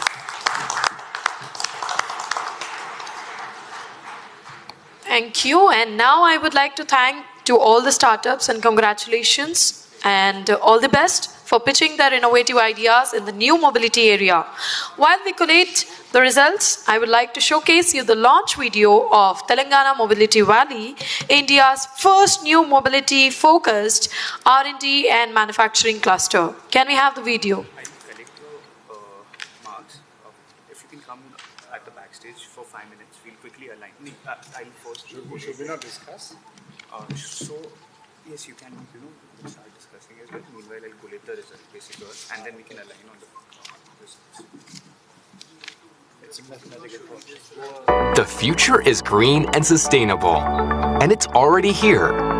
The electric vehicle market is growing at an accelerated pace and will soon account for 60% of global sales.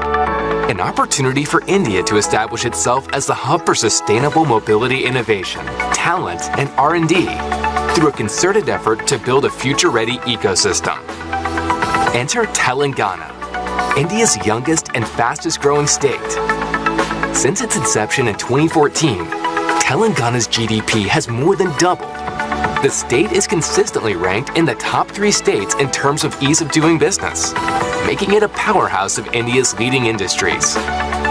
Telangana has also emerged as one of the most preferred destinations for new mobility investments, building a strong ecosystem across the value chain. To further strengthen its position, the state is now developing the Telangana Mobility Valley, a revolutionary end-to-end ecosystem focusing on new mobility. Spread across more than 3,000 acres, Telangana's EV and ESS clusters comprise of the manufacturing cluster at Hyderabad and Sitarampur, the engineering and innovation cluster and the energy park at Tihan. TMV will be India's largest end-to-end new mobility ecosystem, providing plug-and-play land parcels, cost-competitive infrastructure, skilled talent pool, dynamic testing facilities, and best-in-class incentives. The upcoming Greenfield cluster at Yankathala will be home to India's most comprehensive testing and validation infrastructure, spread across 200 acres with access to over 15 modern labs, and a first-of-its-kind C.A.S.E proving grounds equipped with cutting-edge technology. In collaboration with global operators, Telangana Mobility Valley is all set to build the cars of tomorrow. TMV will also drive innovation in the automotive industry through its centers of excellence across a wide array of topics, including automotive cybersecurity, smart mobility, mobility engineering and technology, automotive artificial